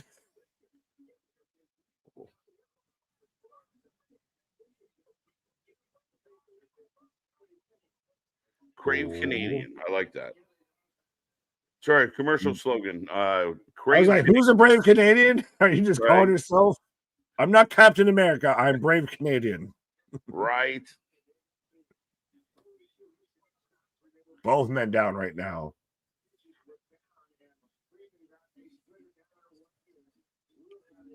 What are they chanting? I'm not even sure. Ricky Sands, Ricky Sands. Yeah, but the pitcher has him in the game, right? I mean, the Jays are having trouble up against it tonight. So, I mean, Gosman's pitching strong as we go into the 7th. Both pitchers, it's actually a pitcher's duel coming off 11-4 game. We're looking at 1-1. Both pitchers have given their team a chance, Nick, of at any point this could open wide open. Well, that's the thing. I'm wide open with both teams of the bats get hot and they can open wide up. You even mentioned last game, 9 innings in 1 or 9 runs in 1 inning. Mm-hmm. So that's the thing. You get a couple bats getting hot. This opens this game wide up either way. Right. Oh, a little bit of a sloppy kick. Up goes Ricky. Crowd. Death Valley. A stunner. A stunner. That Trick barely sold. Oh. Spear. Oh, big spear. Oh, Rochambeau. Can he do it? Oh, no. Tornado DDT. Tornado DDT. One, two, three. Still your world champion.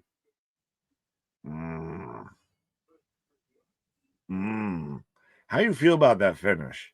I thought the finish was fine. He can't do the Rochambeau. So he won on a move that wasn't his signature or his finisher. Yeah, but he did the same thing with Oba because he can't do the move to Oba. You can do the move to Trick, I would hope. I don't think so. Trick's a big, lanky motherfucker. He just he's just a little feller. He can't do that. Yeah, I don't think he can. But so he's been using the Tornado DDT as a finish. So big win. I'm okay with that. I mean, it's his move. I mean, the finish overall was fine, and your champ wins clean. But who's lurking? Is anybody lurking? I'm not mad at the result. I'm not mad at the decision. I'm mad at what they gave us for that match. Okay. Was not a great match. The Oba Saints match was better than that match, I'll say for sure. I would agree with that. Yeah, that was not a good match. That, to me, and I might have been halfway, me even personally, they had a hill to kind of overcome with how they had gone with the show. That That didn't do it for me, dog. It's not a bad match, but it was far and away not a good match. Yeah, I would, my same old story. My socks weren't exactly blown off, that's how we're gonna put it. Like it was good. I wasn't bored. I thought there was good spots. I thought there was lulls where the crowd kind of, even got a little quiet on us. But overall, I thought that it was good. Good, not great, not bad. Not my favorite match of the night. No, but Ricky wins clean and strong. I think that's more important. And they put him over your past 2 world champions. I don't trust it. Oh, wait a minute. They're pulling with Tatum. We got to be ending on something. Fuck. We got another 10 minutes, 9 minutes. Do we end on the hour or do we end off the hour? I don't know. I think on the hour. We're talking to Tatum right now. 9 minutes. So we got executive producers as we're celebrating. I'm trying to look in the background. Is there somebody floating or something here? It's going to get even crazier on Tuesday. I mean, they gave Tatum a nice moment. I don't hate on that. Though I know people wanted a big surprise. I think I'm okay with all of it. I think that was a nice little touch to end the show for Tatum. Did this warrant being Saturday versus Tuesday? That's a good question. I kind of feel like it was it would have felt better as better on a Tuesday now. As a Tuesday. Like you see what they're doing with Gold Rush, do a 2-night Halloween Havoc, and you're laughing and everything's fine. Yeah, so I know we normally do the ratings out of 10 and everything with that. If you'll entertain me, do we want to run through the matches of what trick or treat candy would you associate with each match of the night and everything? Okay, I'm intrigued. We'll see how we can make this work. Yeah, well, I thought an interesting idea. Unless you want to just give a straight rating out of 10 and get out of here. No, let's do it. Like I'm here, man. I'm trying to see if I wanted to see real quick. What match are we doing first? Well, what started the show with Javon Evans and Leon Slater versus Mr. Iguana and La Parka. All right. And we both did we both pick Javon and Leon? We both picked them to win. I'm saying for me, this match feels like that variety bag of you reach in, grab a handful. Some of it might be some things you like. Some of it's, okay. Some of it's, some Smarties, a box of nerds you throw out there or whatever. Mm-hmm. Yeah, I mean, I take that. I feel like it was definitely a party mix for sure of you didn't know really what you were going to get each time. I thought there was some real fun spots. I thought there was moments where you could tell the 2 tag teams weren't super familiar with each other. So there was a lot of like, who goes left? Oh, sorry, I'll go this way. No, you go that way. But overall, I thought it was a fun match. It was kind of like the knockoff brand party mix of like, it's good, but it's not the same. Yeah, fair enough. I think we both had the same idea. You're grabbing a handful and you hope you get something out of there. For sure. And then we had Zarya versus Blake Monroe. Now, Blake, your new women's North American champion. The kind of the iffiness from Sol Ruka. I don't know how you feel here. Yeah, I mean, they just kind of let it lie of like, Sol was a part of when Sol is mad at Zarya for not winning the belt. Zarya can blame Sol for being in the way, and she would have won if she wasn't there, blah, blah, blah. So, I mean, it's a little bit of a setup for me. I want to say this is a little black licorice, but I don't love black licorice, so that's a problem. Yeah, I'm like, wait, what? That's the thing. Like for those who like black licorice, this is a black licorice match. I'll just call it licorice in general. Fair enough. I'm surprised. Well, Kid Rivos out here with $5 super chat. This will be the people's elbow for people who are too big to pick up for the Rochambeau. I mean, just hits the DDT on everything. Right. Exactly. That's I can't do it, so I can do it to you. Right. I think that's what's been happening, Nick, is the bigger guys get the DDT. I don't like it because it doesn't feel in the repertoire. It feels like Yeah. it's one of those, like if you win it with a clothesline and a clothesline, you're not JBL with a clothesline from hell. Maybe if you do the tornado DDT, which sets up the spear, right? As the guy gets up from the DDT, all stunned, you hit him with a big spear, and that's how you do your finish. If you can't do the Rochambeau, but everybody does the goddamn spears. You can't do a spear. So that's the thing. All right, Mr. Picky, what do you want him to do? Rochambeau, which is his fucking move. What if he can't do it to the big guys? Then don't book the fucking match. Wait, what?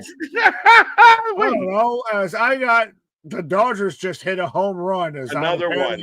Fucking hell. Right 3-1 Dodgers, back-to-back solo jacks. But fucking yes, hell. No, this is not nickerish, as Jose says. To me, this is like, I don't know if you've ever gotten them of like the little fun size boxes of like Junior Mints or like the Milk Duds or anything. Oh, they're really sweet. They're nice little dabble, do you? But I want some more. I want more out of it.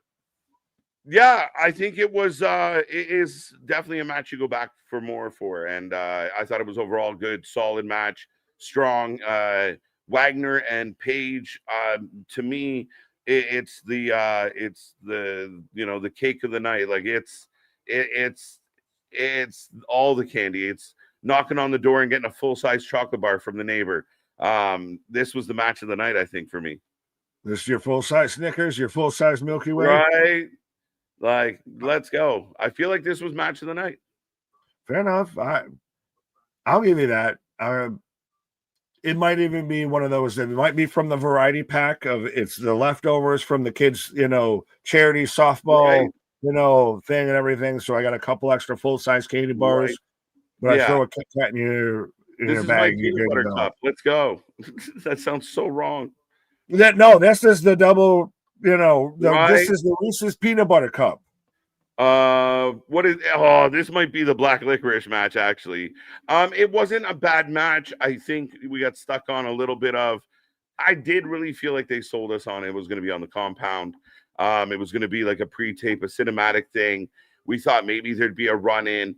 I hated the idea that this was a competitive match between 4 men and 2. I thought that was bad. Even though the Dark State won, it took them so much effort to beat 2 men. But is it because they're woken? What? Is it just because they got special woken powers? Special woken, broken. Well, they didn't work with this. Of Matt Hardy needs to do some more ab stretches to get himself to be up out of that trio low spot and everything. Yeah. This is kind of like what do you call it? What's a candy that like it looks like it's going to be a good candy, and you open it up and it turns out it's Bean Boozled. Bean Boozled. We got Bean Boozled. Right? We thought we were getting a compound. We got a dirty Band-Aid instead. Exactly. This is 100%. This is to you some black licorice. This is. Did you ever have like the Warhead? Panties and everything like that. That's what that was. So if you're like, I'm gonna look so cool when I do this, and it's just pain and regret, and I could have done this a lot better. Right. Yeah, you're right. This match for me, dude, it's the cherry on top. I'm sorry. It's like the cherry blasters. Do you have like the sour cherry? What the fuck is a cherry blaster, my God? Like sour cherry, like you don't have cherry blasters? No, you keep saying cherry blasters, and I don't know what you're talking about. They're like, would you like to find a comparison? Do you have Sour Patch Kids? Yes. It's like a picture of that, but in cherry shape. It looks like a cherry. Oh, you're talking about how it's big over here of the Sour Patch Kids version of the watermelon slices and everything. Yeah, kind of like that. Like this was the sweet part of the whole show. Like this was excellent. I thought the match itself was good. And it did. It gave you the exact story you thought of. Oh, Izzy's going to screw her. Doesn't happen. Doesn't work out, but left the door open. What was her intent? And Tatum, I mean, to see her so overjoyed, you can't help but enjoy the moment. Even going off the air, going back to Tatum, and she's saying, like, you think things are crazy now? Wait till Tuesday. Like, it was a good moment for her, and I liked it. I liked it a lot. I'm in that vein with you here. This was your trolley sour patch, your trolley worms, your it was your Skittles and everything with that. I know that this I'm going to probably regret eating this and everything and consuming this, but God damn it, is it tasty going down? Pause. But yeah, no, and we constantly thought that they were going to go different ways with this, and they went away that I think only you kind of thought they were going to go. Yeah. And I'm not mad at it at all. I think it's super entertaining. And I know, again, it's still one of those. This is one of those that we've said rarely so far tonight of I would go in for a second handful. Like, I'm going to hit that house back up again. If we're trick-or-treating, I'm going to go run it back and see if I can get another one of those. Right. Yeah, I mean, again, I think there's a lot of I think it opens the door, and I'm all for giving somebody a chance, and I'm all for, now the fans out there in the world can go and debate a little bit about, does she deserve it? Was it a good call? Like, it creates the conversation, and we've watched Paxley up and down, pause. But I think that she's kind of earned a moment. Like, she's been close before. This feels good. Right. This is making me just want all the fucking candy, my guy. This was a terrible idea. I just want all the sweets after this. But yeah. Right. But we're down to the main event, I feel right now. The main event's a good one. I thought this was a decent match. I like that. I think Ricky going over clean was important. I feel like this match is something that you're like, oh, that's going to be so good, but it's not quite, like when you get like the knockoff version of your favorite chocolate bar. It's the Hershey's bar. Right. It's still milk chocolate, but it's still bland as bullshit. Yeah, something like that, right? Like, you're like, oh, this is going to be good. And has anyone enjoyed a solo Hershey's bar outside of a s'more? Honest to God question. I think they are the most bland vanilla litmus test of milk chocolate. You can get the Hershey. I'm not shitting on milk chocolate. I'm shitting on Hershey's. The Hershey's is good. Anyways, but it's still. I was gonna say it's like the Tootsie Roll lollipop out there of a 1, a 2, a 3. You hope it's gonna be more, and it ends up being kind of. It was what it was. We knew what the outcome was always gonna be. Yeah, I'm trying. Like, anyone can come up with an example for that, but yeah, just a little. Like, I think Ethan Page and Wagner overachieved. Oh, I feel like we forgot about that one. No. Yeah. Did you give us a candy for that one? Yeah. Okay. I think you just said you forgot about it. Fair enough. Overall rating. But yeah, no, I think Ricky and Trick, good, not great. I think overall the show was solid. I know we see a bunch of ratings here. I'm going to click on a few of them. I don't know. What do you think? What do you got? 7. 7's pushing it out almost. I'll stay at a 7. 6.5, maybe 7. I'll go 7.5. Like, I mean, I can get a little higher there. I thought overall, 7.5 seems fair. I can meet you at a 7. 7. I thought the Tatum match you were gonna like. There was a couple matches that you were gonna be like way higher on than me. But so fair enough if we're at like like I think 7.5. I like the Tatum moment a lot. I like that Ricky got the win. I thought the compound match was okay, even though maybe false advertising. Dark State gets the win, so I mean that's cool. 3 title changes tonight, so that's cool. Yeah, I thought Zarya and Blake was a good match. I think Blake's really coming into her own. I liked a lot of it, but a lot of it was very solid. And again, this is where those pay-per-views of like, all right, you're doing another pay-per-view. Is this fully pay-per-view? Like, could this not just be a special show, right? So yeah, 7.5 is kind of where I'm at. Is it more of the victim of pay-per-view burnout at this point? PLE, postpartum PLE that we've watched so many Saturday shows. And think about it. This is what, like the third 2 out of 3 in a 4-week month that we're about to have here. It gets a bit much. Well, and again, I think that that becomes a bit of the dilemma. And we talked about it. It's just hard to be, it's hard to bat 1,000, right? So, and I mean, even the moment where you and I talked about, like, people are waiting on like a big surprise, a big moment, a big something, but you can't do that when you're doing this many shows, right? So you can't do it every show. And you're doing so many shows, it feels like there's a lot of shows that aren't getting a little bit of extra zest to it. Or that we'll get a couple, and then we're kind of bummed out when we don't get it. So it's tough.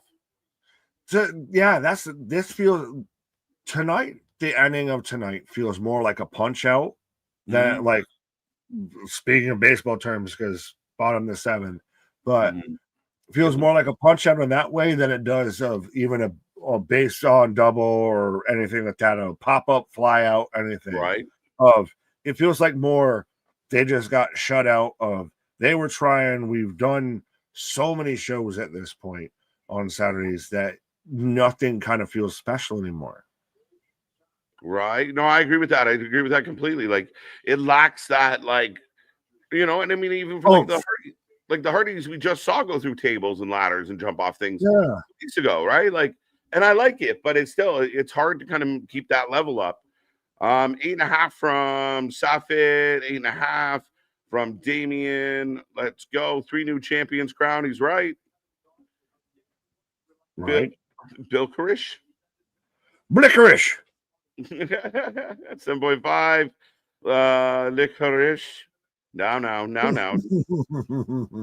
Go Dodgers, Jose. I don't want to hear your shit. 3-1. Hey, he became a member for 5 months, so I'll let him. You can talk that talk if you're going to pay to talk that talk. Thank you, by the way. Thank you. Your Dodgers comment made me skip by, but thank you for being a member. Dodgers up 3-1 right now. 2 guys had weapons. KJ, chairs hurt no matter the age. Oh, I guess, but if it's 4 guys with weapons against 2 guys with weapons, I'm struggling. I'm struggling a little, Nick. I'm gonna be honest right now, and I'll speak more for me versus you. But if there's 4 of us that try and take on 2 of us, I'm expecting to get our ass beat a little bit. I'm not expecting to look dominant for 95% of that. Well, if it's 4 guys that aren't overly impressive, we'll probably hold our own. But what did you say? Not overly impressive? Is that what you said? That becomes the dilemma with booking it like this, is because you have 4 physically impressive guys that don't look physically impressive bowing to 2 small guys like this. To me, it wasn't booked well. It wasn't a good. I didn't love it at all. What is the Don Callis family just with less members of a bunch of physical members that don't look impressive? Well, they look impressive. They just didn't. No, they don't. They physically look impressive. They did not get booked well tonight. Now you see, though, what I've been saying about the Dark State. They literally got booked into goddamn oblivion. They happy fucking go lucky fell into this of Sugar and Coleman just sat there and just took a nap on the outside. They literally could have gone and got lunch. They went and got catering for everybody in the back and everything. They made everybody sandwiches, went and got coffee. Right. 7 out of 10. Dark State Kit Kat. Oh, wow. 8.5. Let's go. Have it your way. I'm going to fight you saying not overly impressive, like Josh Allen. Right. Oof. I love Hershey bars. Hershey bars are amazing. I mean, I think they're different between your country and my country. But like Hershey bars, you get the milk chocolate. You can get the almond ones that are dope. You get toffee ones that are outstanding. Yeah, Hershey's. This is why I go to the. I literally have a shop by me in our shopping complex and everything that's called Sweets that has international candy, so I can go and get UK chocolates. I can go and get some Canadian treats and everything like that. But U.S. Hershey bars are only good on s'mores, and that's it.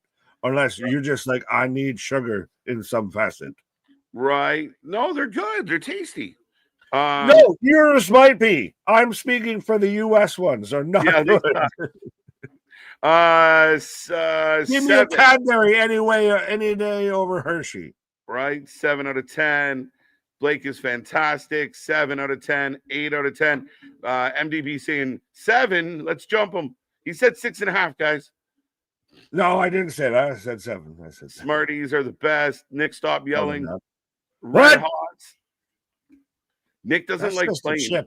What? Wait, what's the chip? Red Hots? Red Hots are like the little spicy candy? Yes, they are those two. And you don't also get Red Hot, just potato chips that are just, they were the Flamin' Hots before Flamin' Hots. Yeah, see, Paul feeling the almond Hershey. Breakfast. You want nuts in your mouth? What? They're tasty, salty. MLW is on YouTube. That's unfortunate for them. So are we. 8 out of 10. Let's go. Matt Riddle just dissed Brock Lesnar. Who cares? What a loser. I was gonna say Brock don't care, MLW don't care. The only person who cares about that right now is Matt Riddle. Well, I mean, do we need to pull it up? Oh, a good old Hershey cookies and cream bar is amazing. I'll go. Give you that. Those are yummy shit. I'll take the cookies and cream bar over the regular milk chocolate today. It's like fuck regular milk chocolate. I'm not fucking with it. Exactly. Give me some good stuff. I need sprinkles. Where's the sprinkles? Oh, he should have been out. Sorry. You were excited. Giant size Hershey bars. Yeah. King size. Oh, did they get him? That's what I was saying. That's what I popped of. He should have been out and broke it back. Right. Let's call him safe, but I'm like, yeah, he had him. We're gonna review this one, but folks, don't forget we still have other content up. Go check out our spooky dookie trivia where we ate some jelly beans like Nick did tonight. Even though I felt like I was hoping you got something better, but I sold it more. Right, we are back on Monday, 7:30. The go home show for Saturday night main event. Punk will be in the building. Jey Uso will be in the building. Who will be your new world champion? We will find out. We will talk about it. We got lots going on here at the channel. But yeah, I mean, Halloween Havoc, the Spooky Dookie show is in the books. Nicholas. Yes. Are we staying or are we going, sir? Are we tricking or are we treating? I thought you'd follow. Farewell. Yeah. I thought you just follow what I was saying. I couldn't tell whether you were setting up in a segue or you were setting goodbye, everybody. What are we doing? Move on to the next house here. But yeah, 100% KJ's got to go and be captivated by this World Series game. Halloween Havoc was a night. I think it was more trick than treat. Reese's Cups with caramel. Those are the best things. These are the best things on the planet. The best. I'm a sucker for anything caramel. I will eat just straight up the caramel squares. Yeah, I will fucking go through a bag of them. The Reese with the caramel, man, they are outstanding. Are you a candy corn or not candy corn? No, candy corn. Yeah, candy corn. Okay. Yeah, I'm candy corny net out here. Right. And I'm a sucker for caramel, but our shit is real, our shit is raw, our shit is all authentic. When you're talking about that recipe, but I put that for life with it. Happy Halloween. See you on the flip side. Bye. Go Jed.